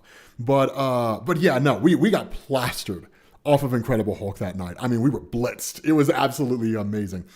So I turned 21. And my sister and her well, I guess her girlfriend at the time, because I don't think they never got married or anything. They take me to this gay bar in Lexington called Club Liquid. Right now, I personally am not gay, but I'm always down to go to a club and have a good time. But what's going on is also a drag show. Right now, I'm going to tell you right now, if you've never been to a drag show, I'll be honest with you. They are fun as hell. Drag shows are amazing sometimes. Right? There's been some janky ass drag shows that I've been to. I have been to some drag shows where it's just like, oh my God, like but at this particular instance, I mean, they were beautiful. I mean, they were gorgeous. And there were some that were making moves on me. Like, for example, when we got in there, there was a guy who started grinding on me. Right. And I had never been to a gay club before, so I didn't know how to handle it. And my sister is just kind of like, just tell him you're not interested. And I was like, okay. I was like, I'm not interested. Dude looked heartbroken and walked away. Because, I mean, what are you going to say, right? Your boy Rob, I've always been a stud muffin. But yeah, so I ended up going up to the bar and I asked him, I'm like, do you guys have Incredible Hulk? And they're like, we don't know what that is. Right. And so I explained to them what Incredible Hulk is, right? 1 part Hennessy, 2 parts Hypnotic. And so they make it for me. And then they make it for my sister, right? And so we get our drinks, we go back to the table, and the drag show starts, right? And I don't know how else to describe her, but I just always refer to her as like the grand poobah drag queen, right? Beautiful, beautiful queen. Comes walking out and is like, is everybody ready? Everybody excited for a good time? Right? Everybody's drunk as shit. Like, everybody's drunk as hell. Right. But yeah. And so the drag queen asks, right? Who's what is it? Who's here? It's something like who's here for the first time, right? Like who's experiencing their drag show for the first time or something like that. And my sister, who is drunk as hell at this point, is like, it's his first time and it's his birthday, right? And so this queen drops all pretense, looks over at me and is like, really? I will remember this until the day I die. And at that point, I turned so red because at that point, the queen's like, oh, you have to come up here. She brings me up on stage and has me sit on her lap and is like talking to me and is like, so have you ever been to a drag show before? And I was like, no, I've never been to one. And she's like, are you excited for it? And I was like, yeah, man, this looks awesome. And it's hilarious. And so at that point, she's like, okay, we've humiliated you enough, right? And so they let me go sit back down. And I have a fantastic time for the rest of the night, right? It was absolutely incredible for the rest of the night. It was an amazing experience for the rest of the night. But yeah, so that's and the funny thing was, I ended up going back. I want to say like a couple weeks later or something like that, and they had Incredible Hulk on the drink menu. My sister was telling me about it. She was like, they added Incredible Hulk to the menu because it's so popular. People are drinking the shit out of it and they're getting blitzed, right? And so that was back when Hypnotic was like a thing, right? It was a thing. It's not really a thing anymore. But yeah, it was a one of the greatest experiences of my life. After that, I really learned how enjoyable drag shows could be. Because the closest I ever came to experiencing anything like a drag show was watching Tu Wong Fu, Thanks for Everything, Julia Newmar. Right, the Patrick Swayze, Wesley Snipes. Who was the final guy in that movie? Well, they all played drag queens? Who was the final guy in that movie? Oh my God. Who was the final guy in that movie? John Leguizamo. That's who it was. John Leguizamo was the final queen in the third queen in that movie. But yeah, that was the closest I ever got to a drag show. Having said that, it was fun as hell. Like, drag shows are fun as hell. If you've never been to one, I highly suggest you go check one out. Right? They can be so fun. But yeah, so yeah, John Leguizamo. Yeah, thanks a lot, guys. But yeah, so that's the Incredible Hulk story. Yeah, that's the Incredible Hulk story. Oh my God. There were so many memories like that growing up. So many memories like that.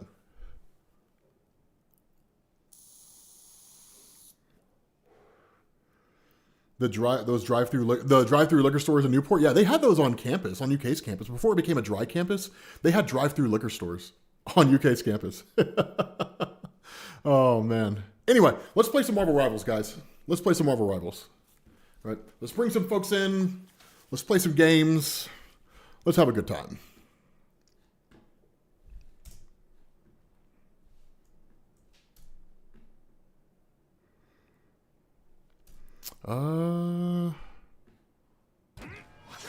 There we go. Bring the audio on.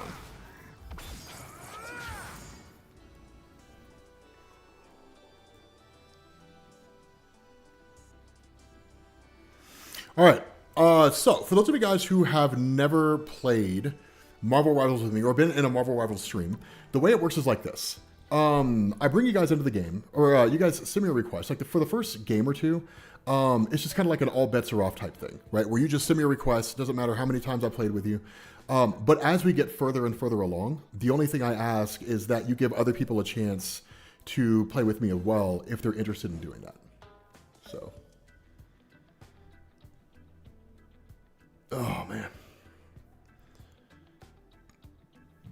Ooh, pardon me.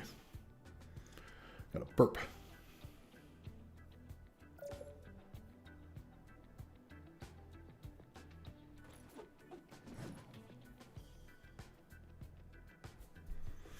Okay. Accept. No. Guys, do not send me a request to join your team.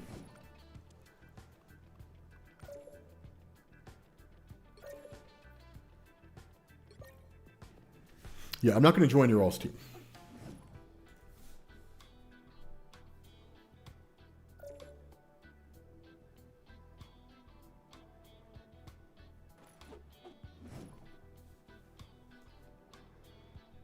Has requested to join the team.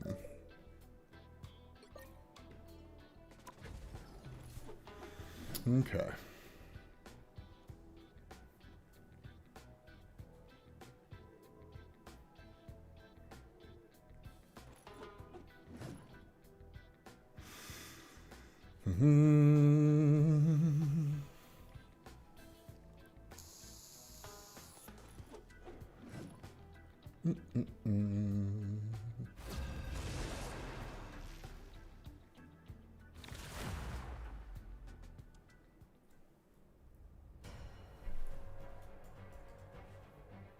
Pick your hero or villain. I'm not judging. I tear through the cloudless night, just like the moon.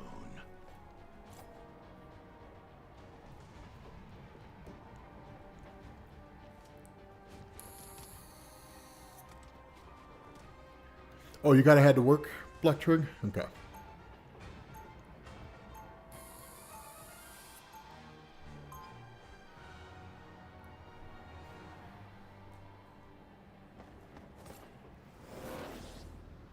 Claim my free stuff.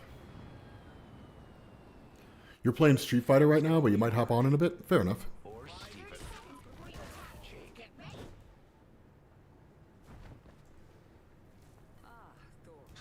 Are you here to compare lightning? Lady, I could never. My path may be pretty cloudy, but if we don't win this, the future is pretty clear. The battle starts in 5, 4, Yeah, if you want to, Prez. Yeah, so the other thing is normally I play with you guys for 2 or 3 games, and then grab a new group of people. There's a god living. Sometimes it's 2, sometimes it's 3, kind of depends. But I also kind of rely on you guys to remind me how many games I've played with people, because I tend to forget.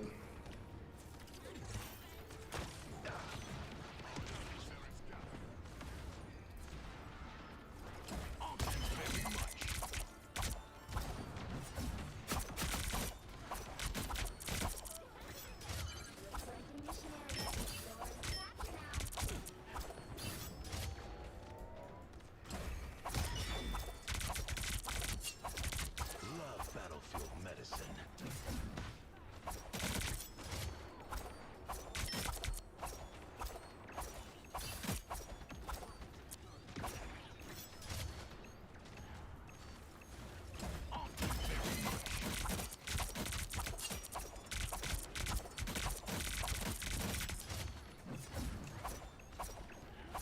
Yeah, their healers are staying in the back.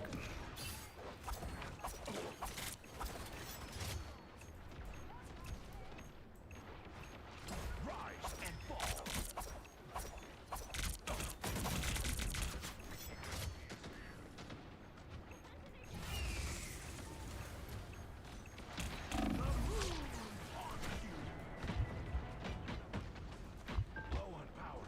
Need healing. Was getting kind of worried there.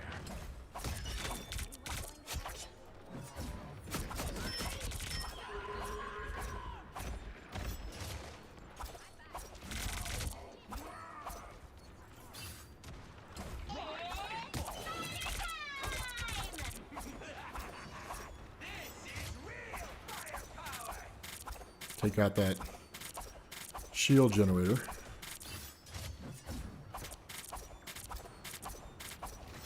That took a while. Took longer than it should have, I feel like. A gift from Khonshu.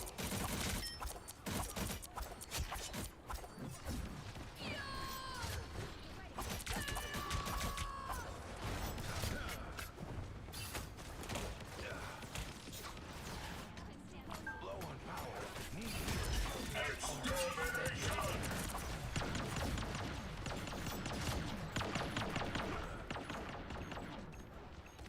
half of the mission area. Keep going. Come on. There we go. Hey, who killed me? Oh.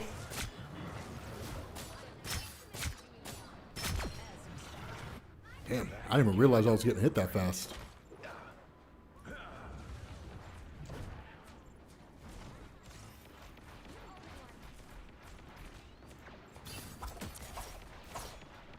a gift from Khonshu. That was way too far.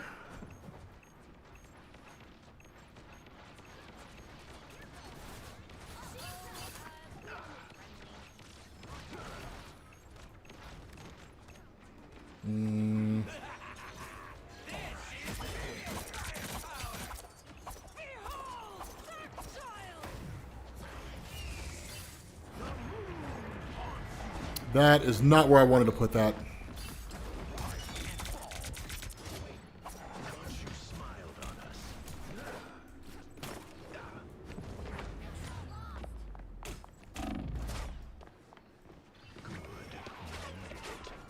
Their team's capture progress is kind of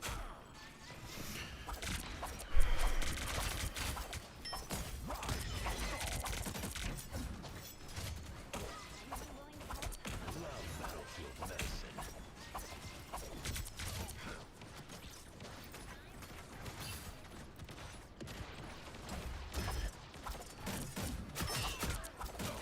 On your toes. Here they come. Yep, there's Wanda.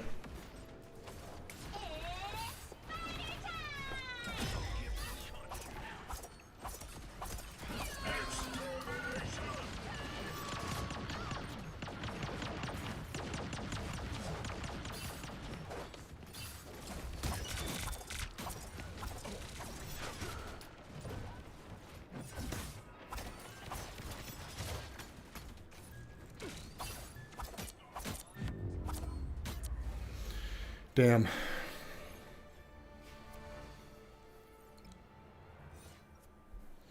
Yeah, the Wolverine game, September 15th. That's going to be dope. Khonshu has guided me this far. I trust him.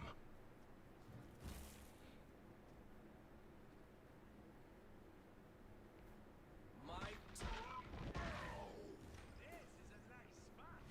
30 seconds before you attack. Get ready.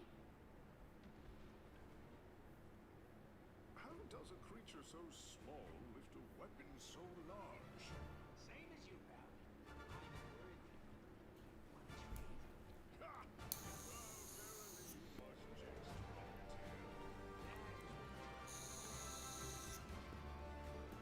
The battle starts in 5, The Mr. Fantastic fan. 3, 2, 1. All you need to do is capture the mission area. Got it? I do not like this map at all. And doing great on DPS. So I'm switching to a healer. So we got 3. Anybody else? All right, that feels better.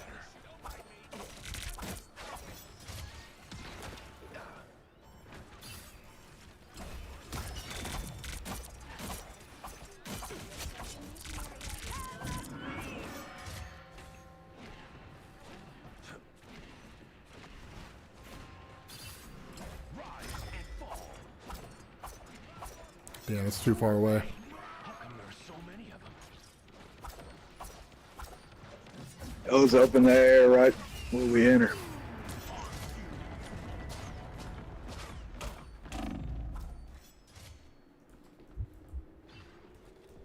Capture the mission area. Low on power. Need healing. The wounds are gone. Thank you. Thanks. Very much.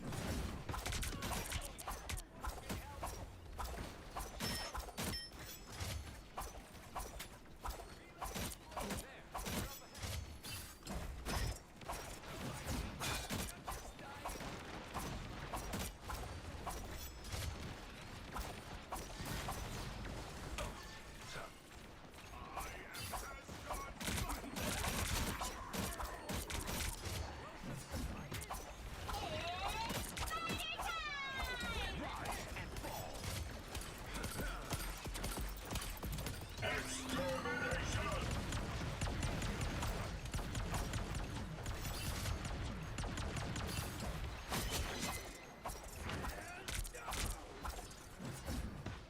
capture progress has passed the halfway point. Better put this to good use.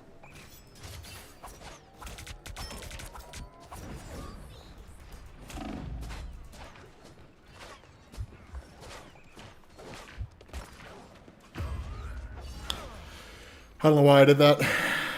I did not mean to do that.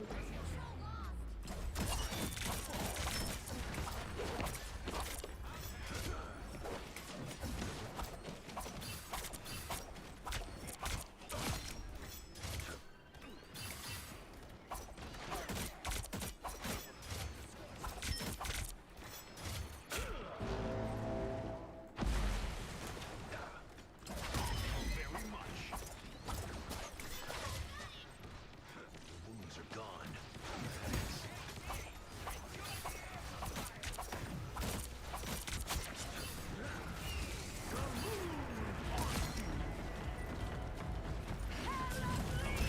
fighting until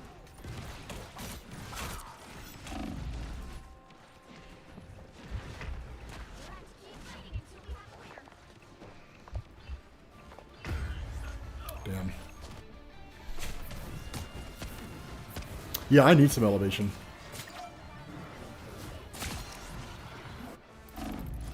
Are you talking about them remaking the original God of War? Guess God should I'm not have against my it. back after all. Yeah, we lost. That's all good.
Man, it's taking a while to queue up on these games.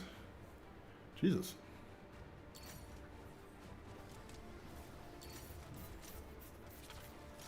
Can you kiss me? No. Mariah would not like that. She would not like that at all.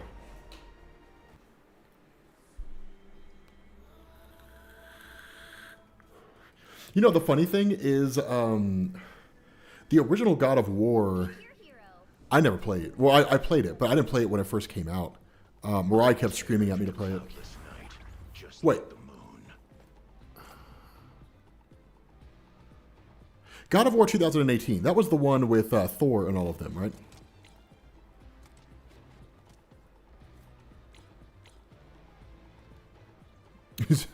I appreciate it.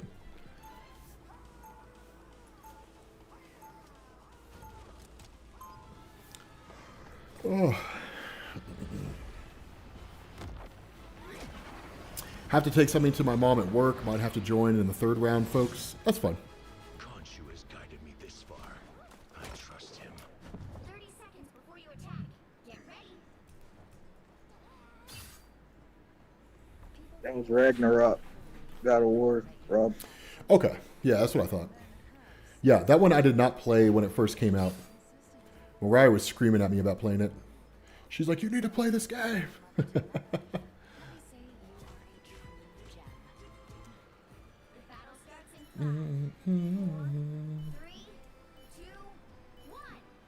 Yeah, I was building Odin and Thor. Do is capture the mission area. Got it? Yeah, Adam Schiff. I think it was Adam Schiff who played Odin. He was amazing in that game.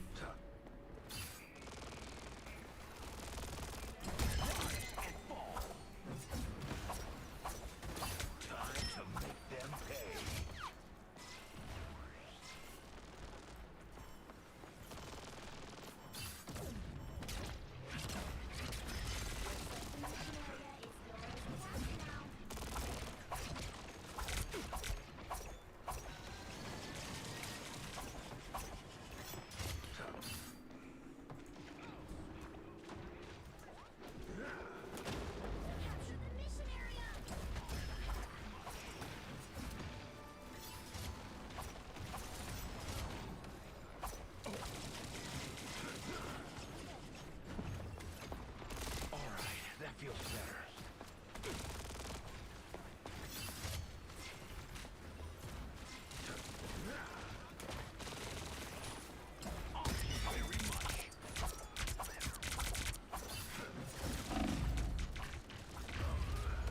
Okay. You know what? Let's take out the Star-Lord. Back at it again with the grind. Back at it again with the white vans.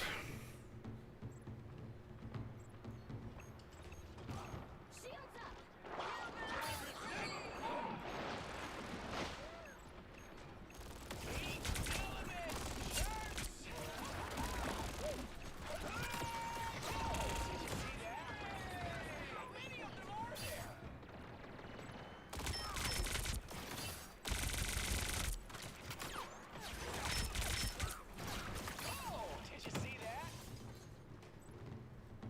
I did not mean to do that. Damn, they axed the whole team. You know, some health would be good. Where's our... Thank you. Oh, they do not look happy.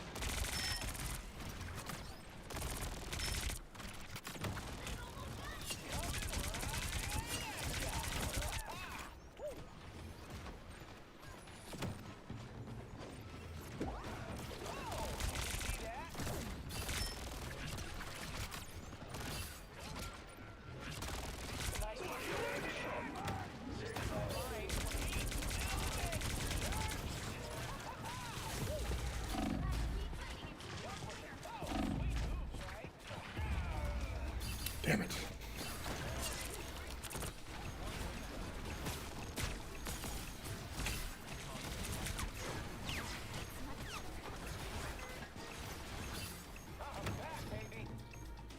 All right, looks like they're taking out... Well, they did take out a bunch of people.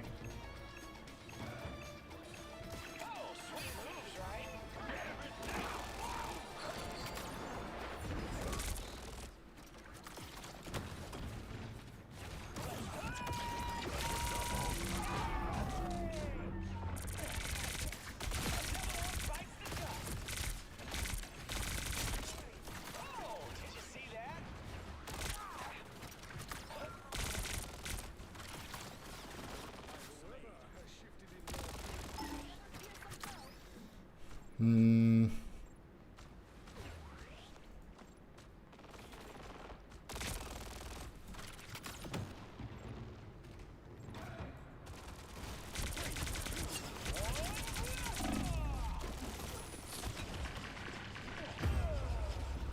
Damn.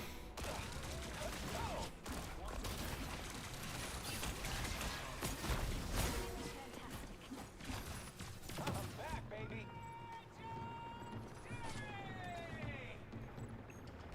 You captured more than half of the mission area. Oh, sweet moves, right?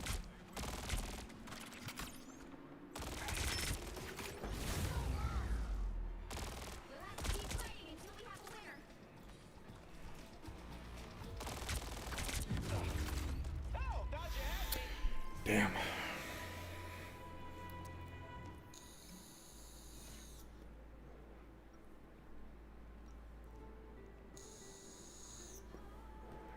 Yeah. Because he has a relatively significant bullet spread. Guy.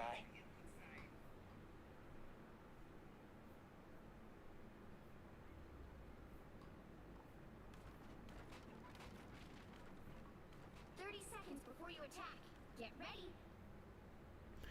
Get ready. Let us show these so-called heroes what mutant kind is truly capable of. We've done this dance so many times. It's exhausting.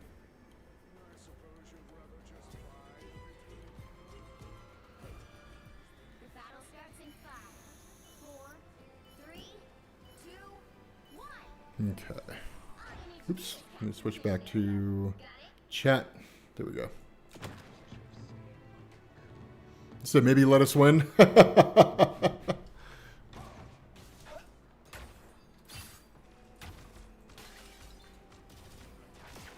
sweet moves, right? Said I've lost 3 games, so no. Hey, Star Lord's behind us.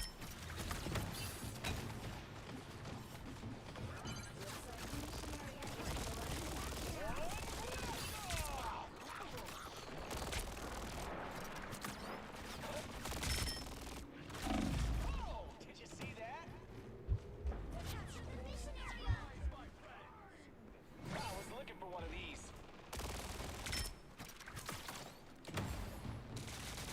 Oh, sweet moves, right? What are you aiming at? I was looking for one of these. Oh, sweet moves, right?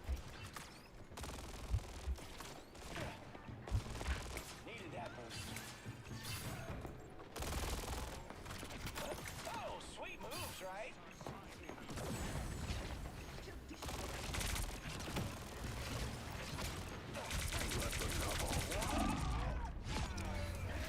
And we both died. Do I think they should add Hercules? That would be pretty dope. No stopping the Star-Lord. Your team's capture progress has passed the halfway point. Oh, did you see that? So much power. Oh, that's the stuff. Oh, thought you had me.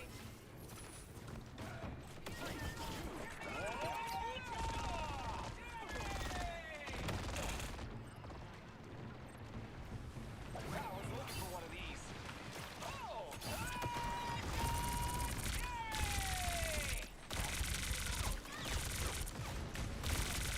And stay down. He was just like waiting on me. My time to shine. Doctor Strange. Can't keep me down for long. Yeah, this game's over. Yeah.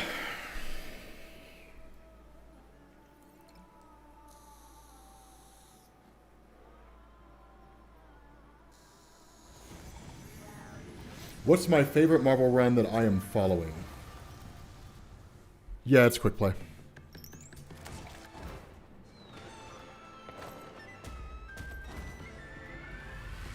That Star-Lord put in work. Dude, he 100% carried that team.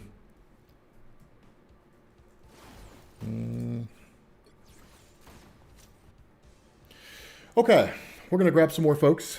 Actually, you know what? I think I'm going to play solo for a minute.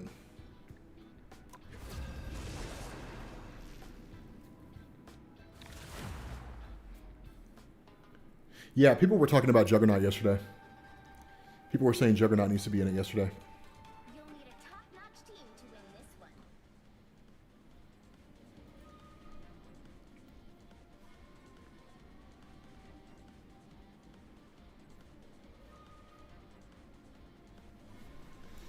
Mm, I'm not a hero. I'm the Punisher. Someone's got to guard the galaxy. Might as well be me.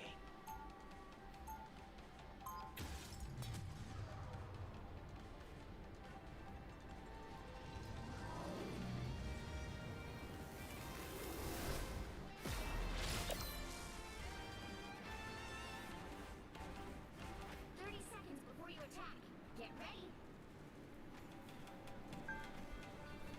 You're not still trying to cover you don't get why they didn't have Doom in from the start?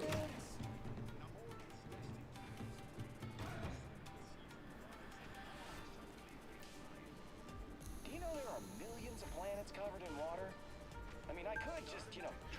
Wait, does Michael Dorn voice Battle Beast? 4, 3, 2, 1. All you need to do is capture the mission area. Got it? Oh, Drax is gonna be so mad he missed this.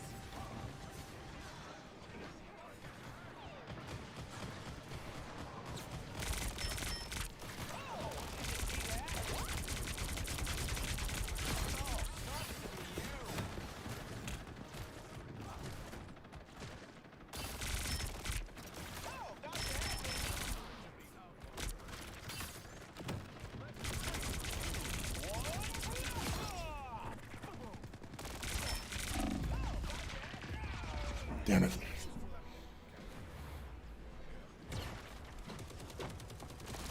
I don't think you're talking about Moon Knight. That might be a Moon Knight story. I don't recall. There's a story called The Cell about the Punisher where he does that. He gets himself put in prison just to kill one guy. Oh, sweet moves, right?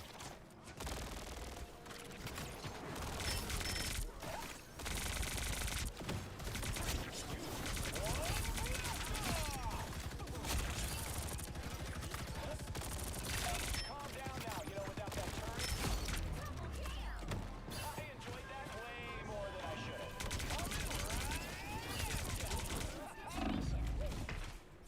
Oh, thought you had me. I totally rocked that. I had tunnel vision on that health pack.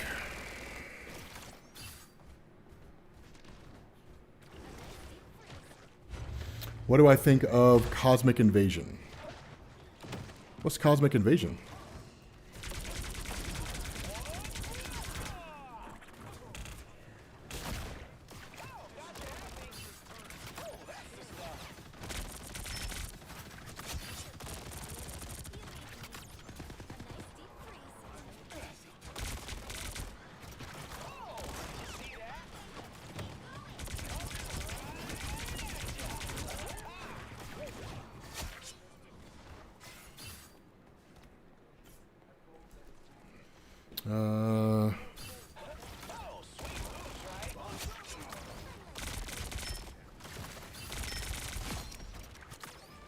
Okay.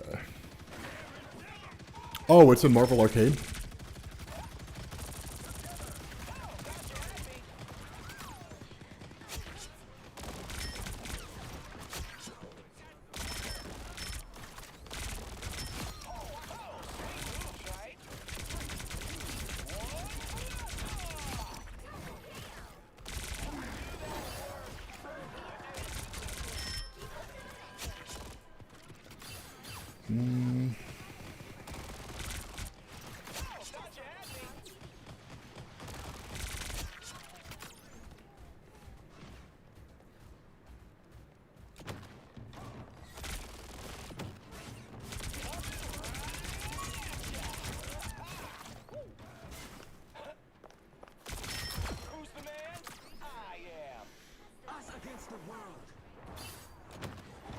I mean, normally we do quick play. We can do some something different if you guys are interested.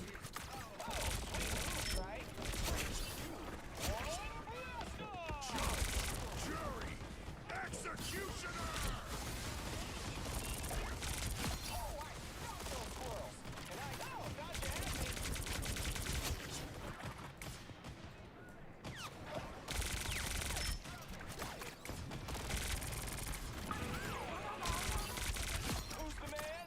I am. Oh, sweet moves, right?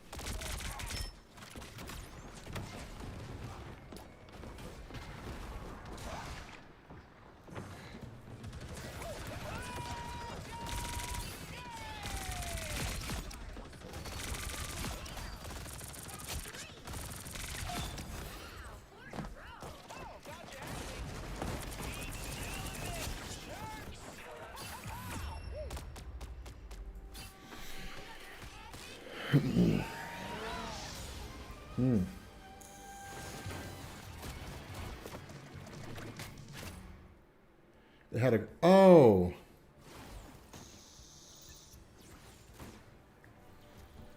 Quick play is pretty much all you play nowadays. Yeah, Benny loved Batman. That was his favorite character.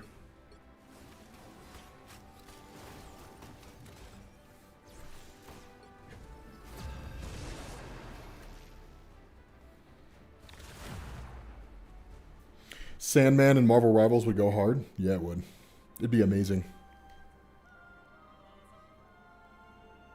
Pick your hero or villain. I'm not judging.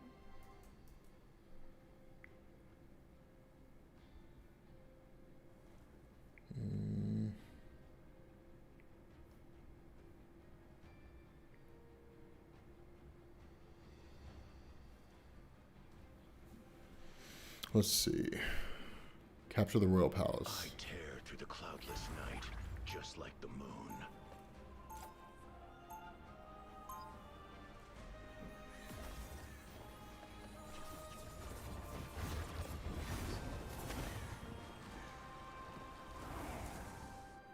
Friends call me Mark, or Stephen, or 30 Jake. seconds before you attack.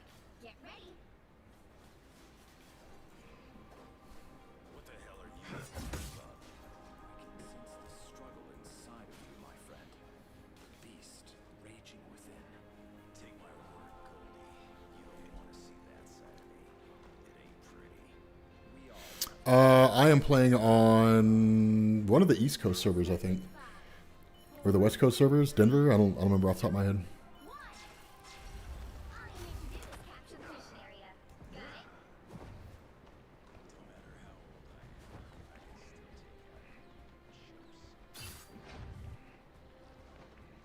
it? Are they coming over here?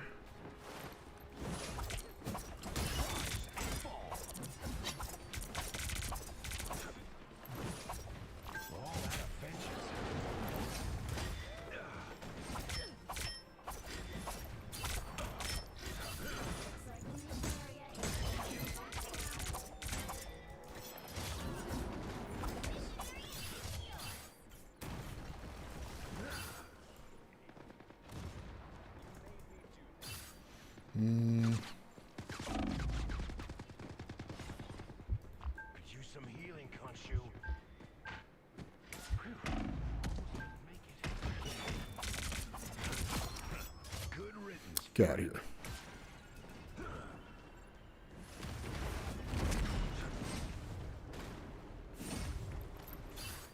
Am I stuck in here? Oh.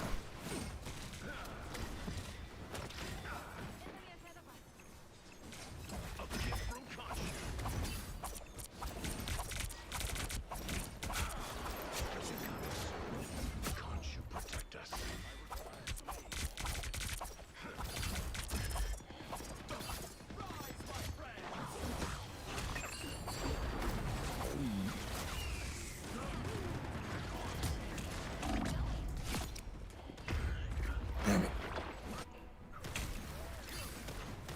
Watching my vids since 2016.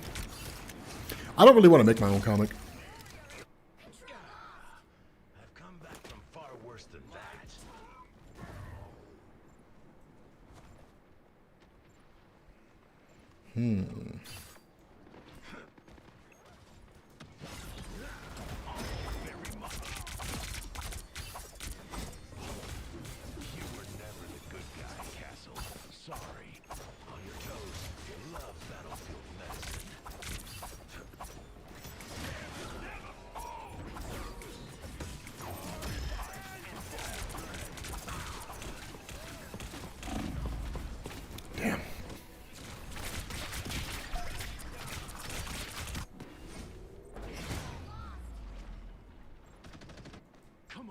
Khonshu.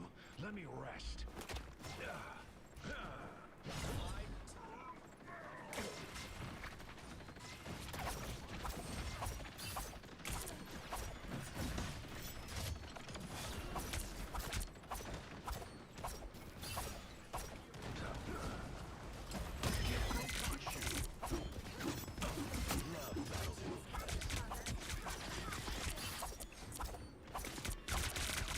Judge, jury, executioner!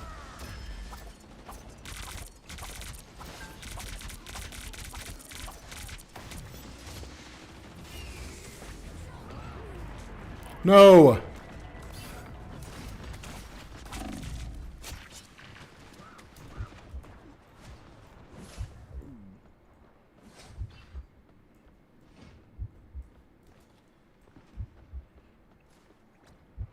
A little pick me up.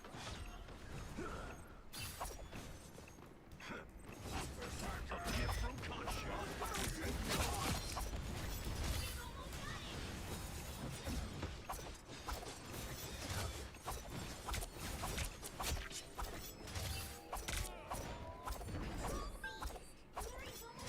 What the hell?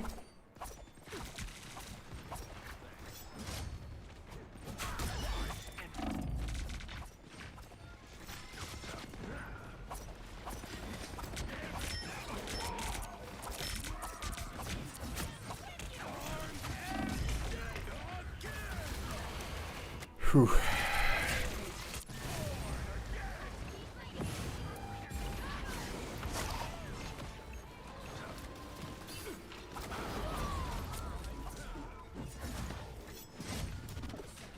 her.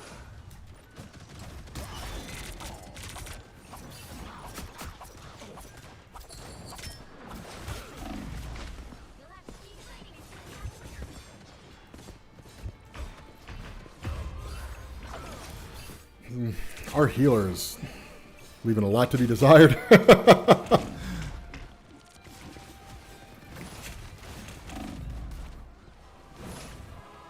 on, Khonshu. Yeah, our healer's not very good. What's my favorite DC character and why?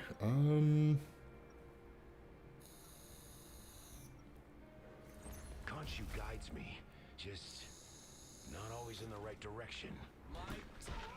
Part of me wants to say Superman because he's the original. But if we're talking about, I don't know that I make it one character. I'd probably say the Green Lantern mythos in general. 30 seconds before you attack. Get ready.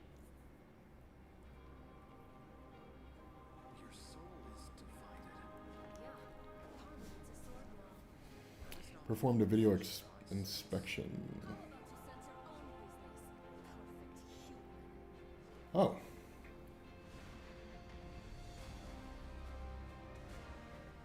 The battle starts in 5, 4, 3, 2, 1. All you need to do is capture the mission area. Got it? My knowledge is the surface will have to wait. For now. Yeah, I play Rebels. The Lanterns have always been your bread and butter. Fair enough.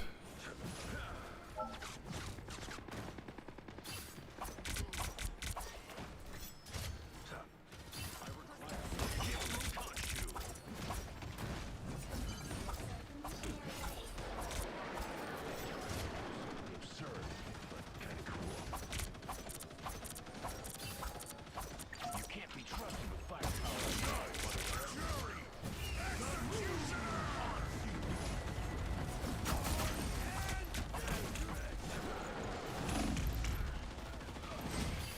Okay.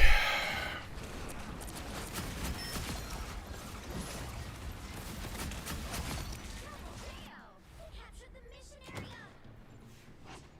Well, the other problem is we're kind of trickling in. Oh, sweet moves, right?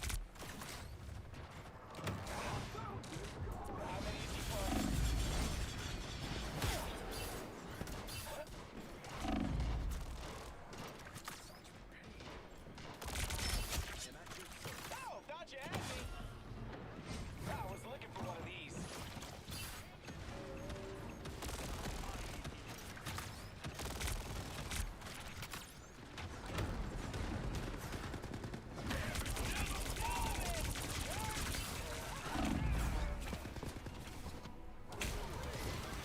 Oh, sweet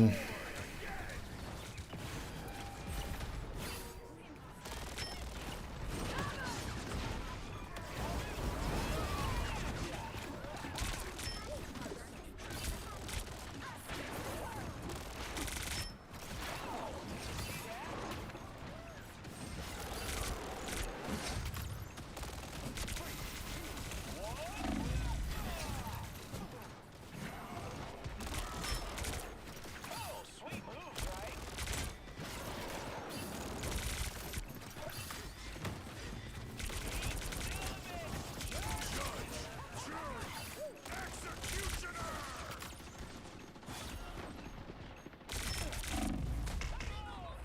Jesus, he's soft.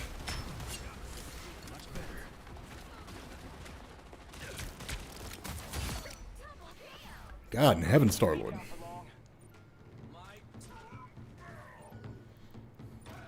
Yeah, this is a rough game. Oh, sweet moves,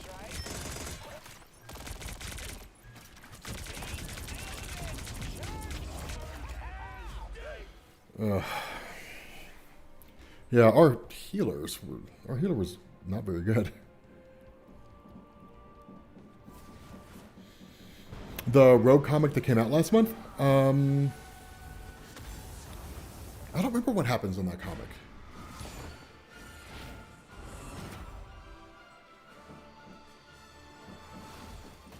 Well, I guess maybe I wasn't seeing a whole lot of healing. Damn, they were healing.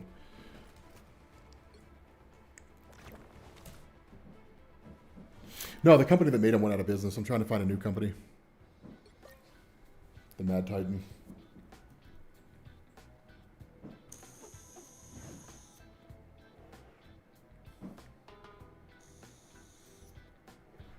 Is there a comic series that I have not posted but recommend? Punisher Max.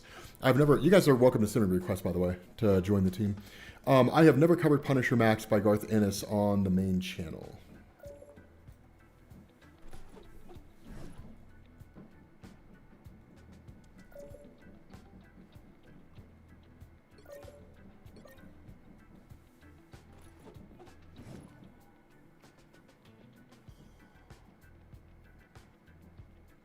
Hi, Rob. Hi, Rob. What's going on, Draken? Hello.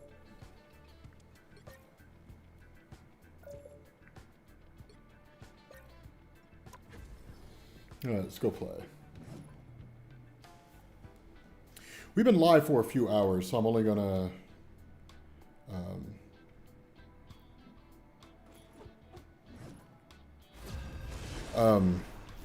I'm only gonna play a couple more games, like a few more rounds.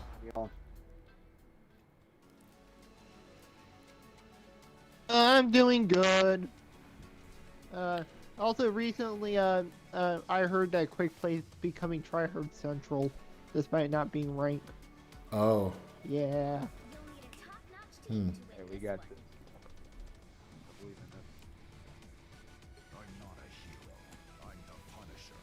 Well, yeah, don't add me as a friend. Just request to join the game. I want Mantis.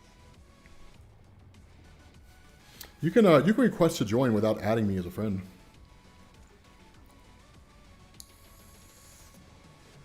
Oh, I covered No, I know I covered Punisher Max on Patreon, but I'm not aware that I covered it on the main channel.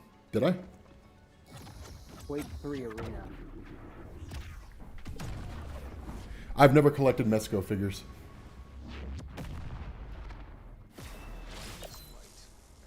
I just like to stall the point.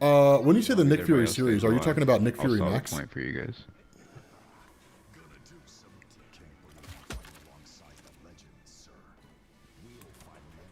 Alright, I'm gonna let everybody know I do pretty good at healing with Mantis, but I'm great about taking heads in the front line, in the back line.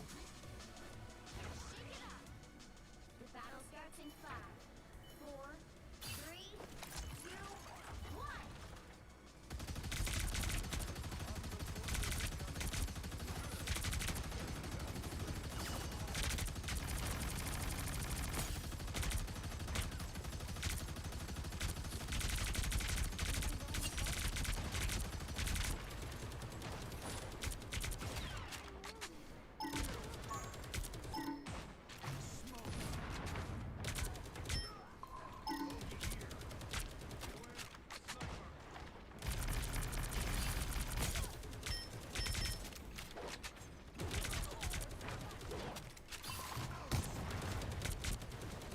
By I the might way, have to put Rob, on you have Star-Lord a on this map. with the C key, by the way, just to let you know.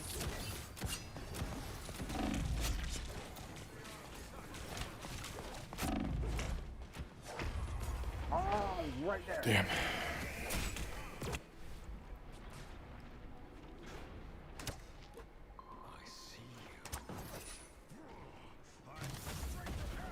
Oh, that's cool.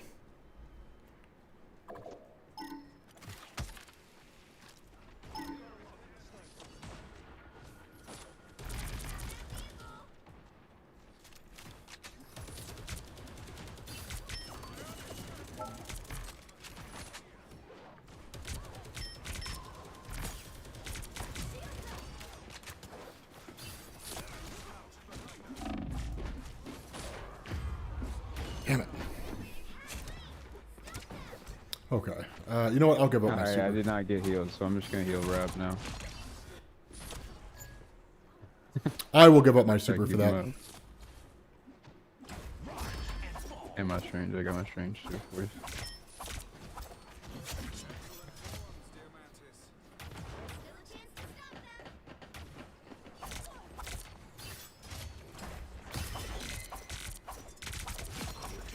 Here they come. The power of the moon.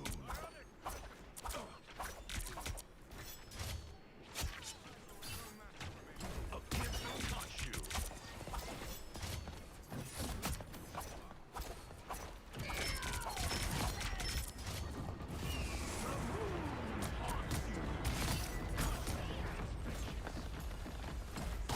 Very much.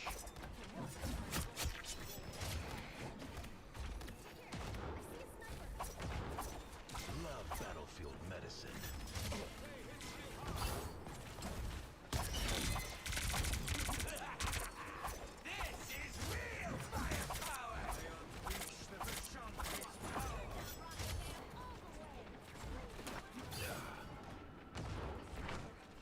Rise and fall.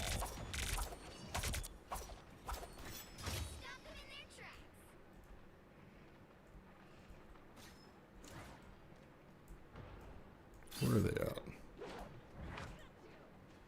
A gift will touch you.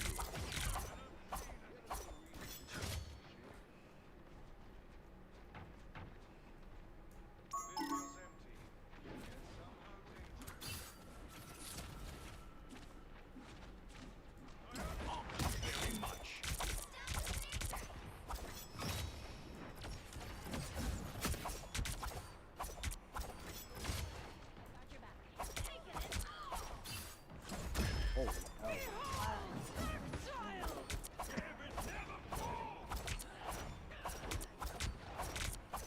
It's hard to predict where they're Next time, going. can we save ult for that magic? Can we save a healing ult for that magic? Only 60 seconds left.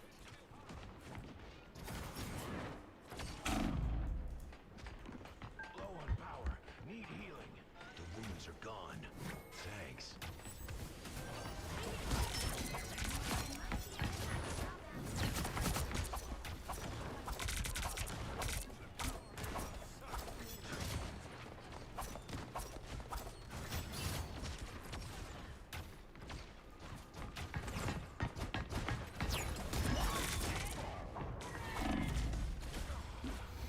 Dude, he came flying out of there like a madman.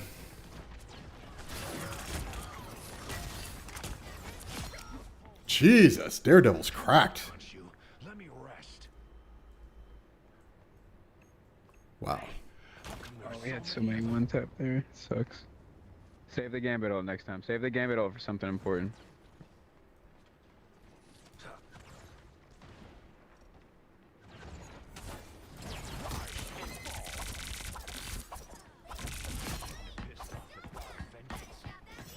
Yeah, Daredevil is probably the best character in the game. What the hell was that?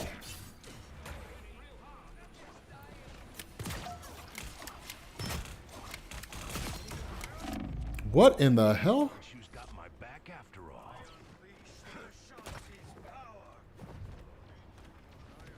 There's still a chance to stop them. A gift will touch you.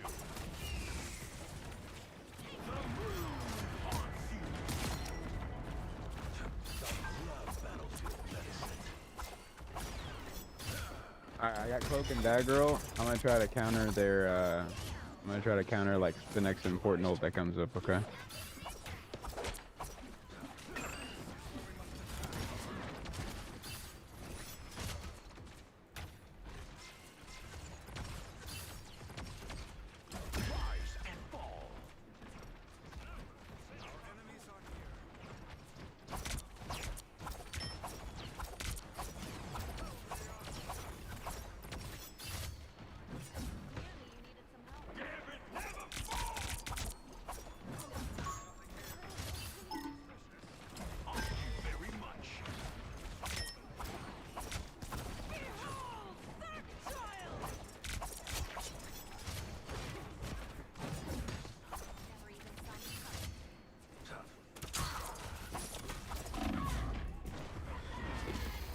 Damn.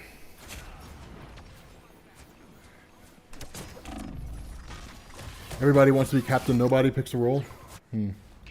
What's Zazad? What does it mean when you get Zazad? I have no idea what that means. Only 60 seconds left.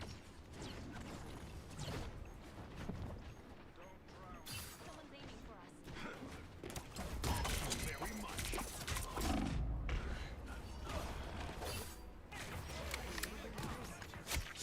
I got killed by Black Widow. It was the whole Rivals beef.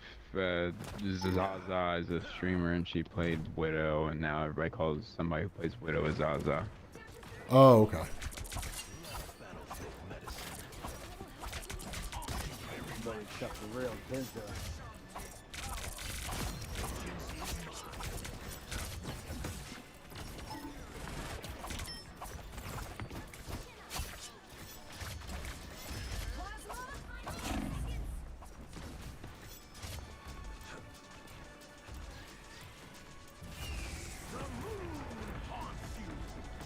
Good game, team.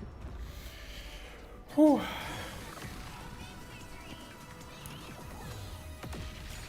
Oh yeah, I guess I don't know the Marvel Zaza lore. By the way, Rob, there's a thing called accessories you can put on your characters, like Moon Knight and Punisher. It's like a little nice little thing you can put on your character in specific kill animation on the side of your screen. Oh. I have it for like Rogue and many of my other heroes. Yeah.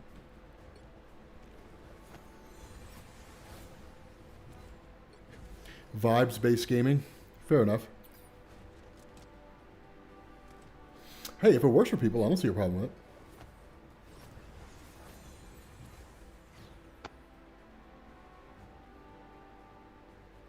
Pretty crazy. I'm hearing You're talking about the everybody who accessories, talks right? like it's like not like a echo. It's like a 5 second and then. Mantis, the I same can barely exact hear you, by line. the way. Your mic is really muffled, just for me. It's in the shop. It's accessory shop. You have to have like specific things like I think you collect overall, so it's like a specific currency. It's in the shop. You can check like after you're done like playing with your team or something. Just to let you know. Okay, I appreciate it. Guys, this is gonna be the last one, then I'm gonna bounce off here. I gotta go pick up my car. They sent me an alert telling me it's time to grab my vehicle.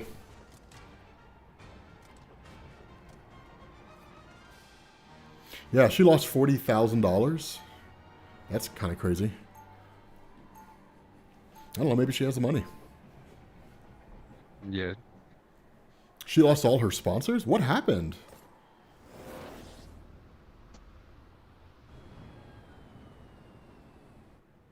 Wait, which playlist is in reverse order? 30 seconds before you attack. Get ready. So you can make anything invisible? Like, anything? Even my power has its limits, but for all intents and purposes, yes. Cool. So if I happen to go into battle without pants, Oh, she lost on purpose? See, Rob, like, look, it's like accessories. I mean, I'll probably be back on, but I probably won't be Back of my, streaming. Deadpool. See this little Jeff plushie? That's what I got. Oh, she just didn't win the $40,000 prize? Oh, okay. You guys remember when somebody created the portal and everybody stepped through?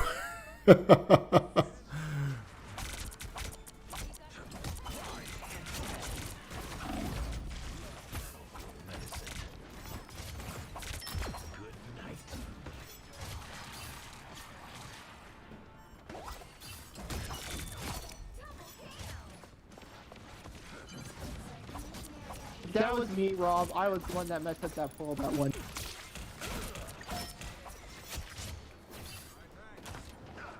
That shit was hilarious.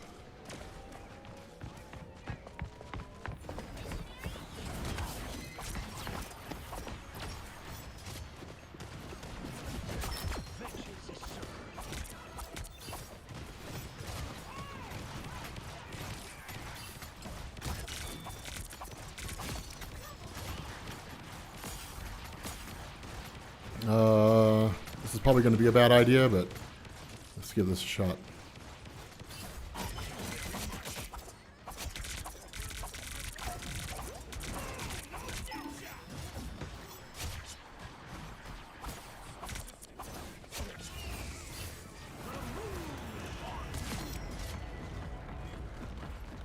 Say goodnight. Let's... I never liked you, Loki.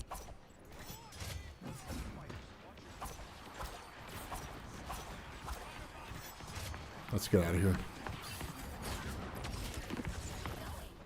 Oh, maybe they're not going to come for me. Yep, there they are.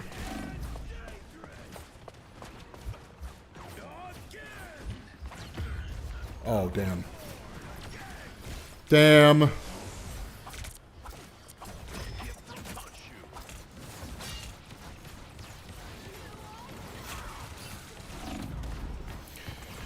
Damn.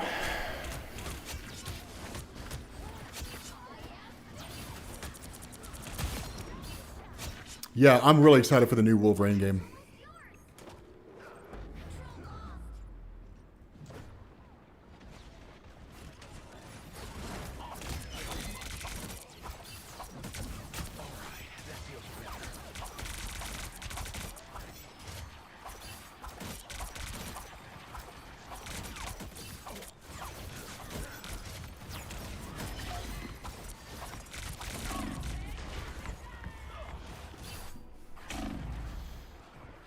That's the perfect being. Come on, Khonshu. Let me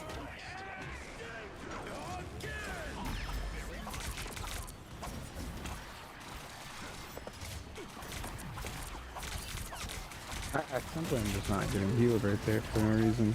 We gotta heal. Khonshu never rests.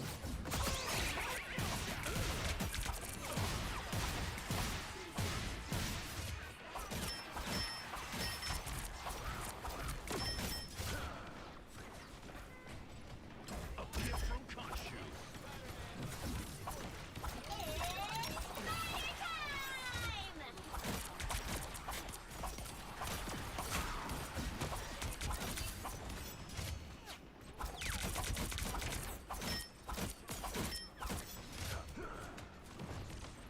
You know what? Let's get to the other side. Because standing right there, I'm not doing any good.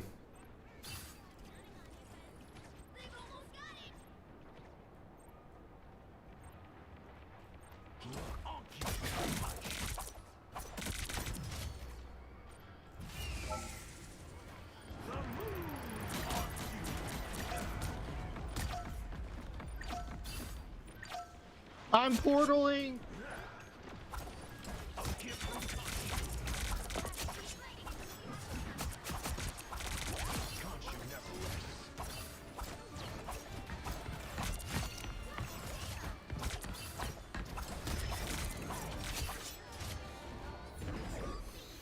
There we go.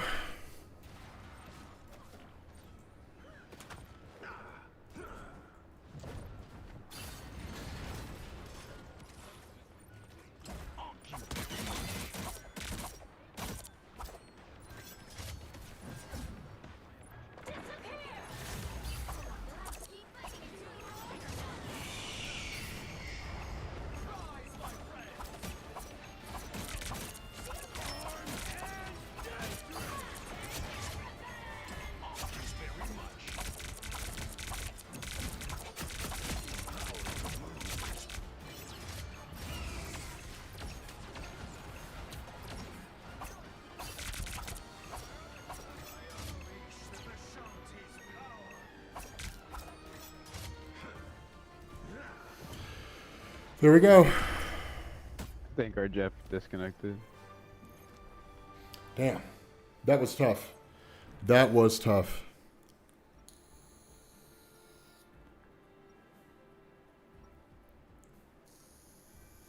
I'm the Fist of Khonshu, protector of the overnight Whew. travelers.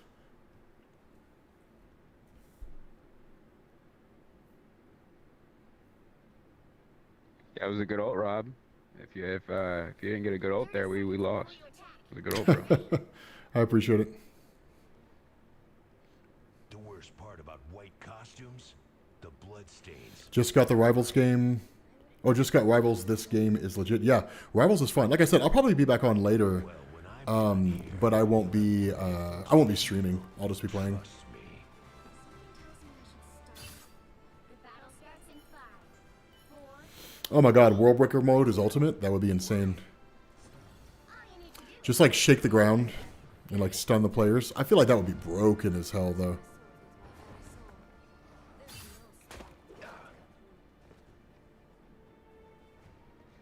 Yeah, I feel like that would be OP as hell. On your toes. Here they come.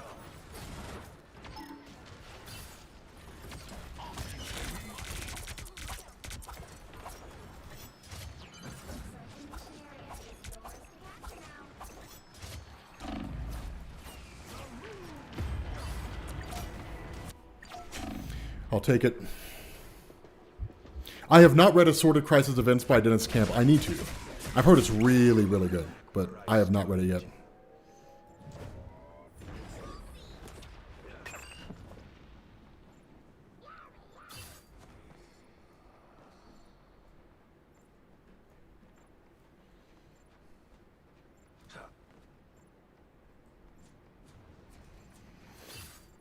Why does Deadpool look so goofy?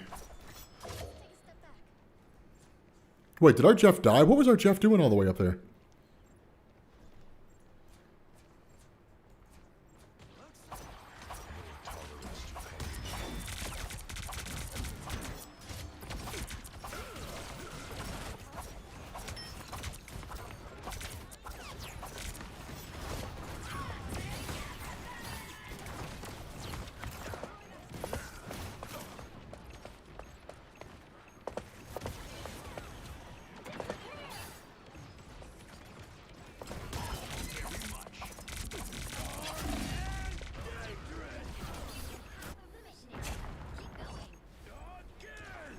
She couldn't find me for a minute there.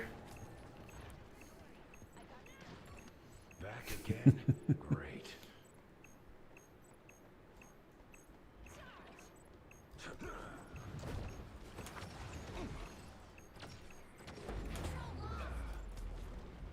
Damn it.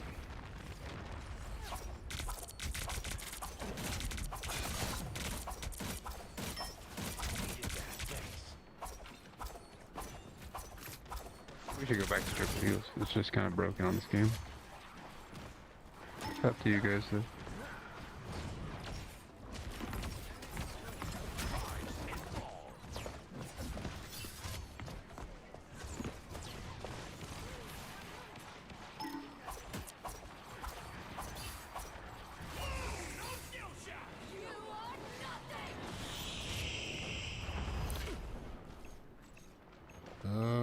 Let's go this way.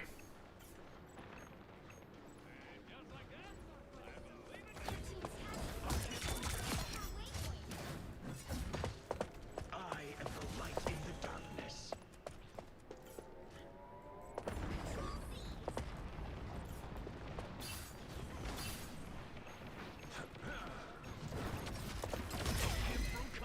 If you need another healer, I'll switch to Strange to Portal. Use some healing Khonshu. Damn, I don't know why I walked right into that.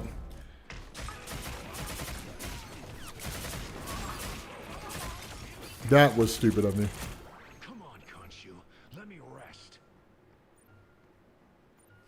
Really?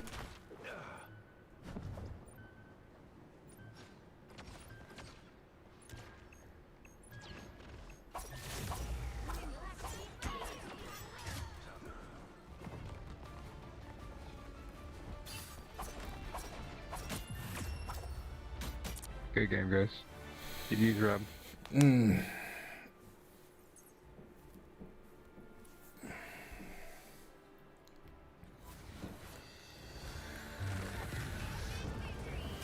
Well, it was a rough set of games today.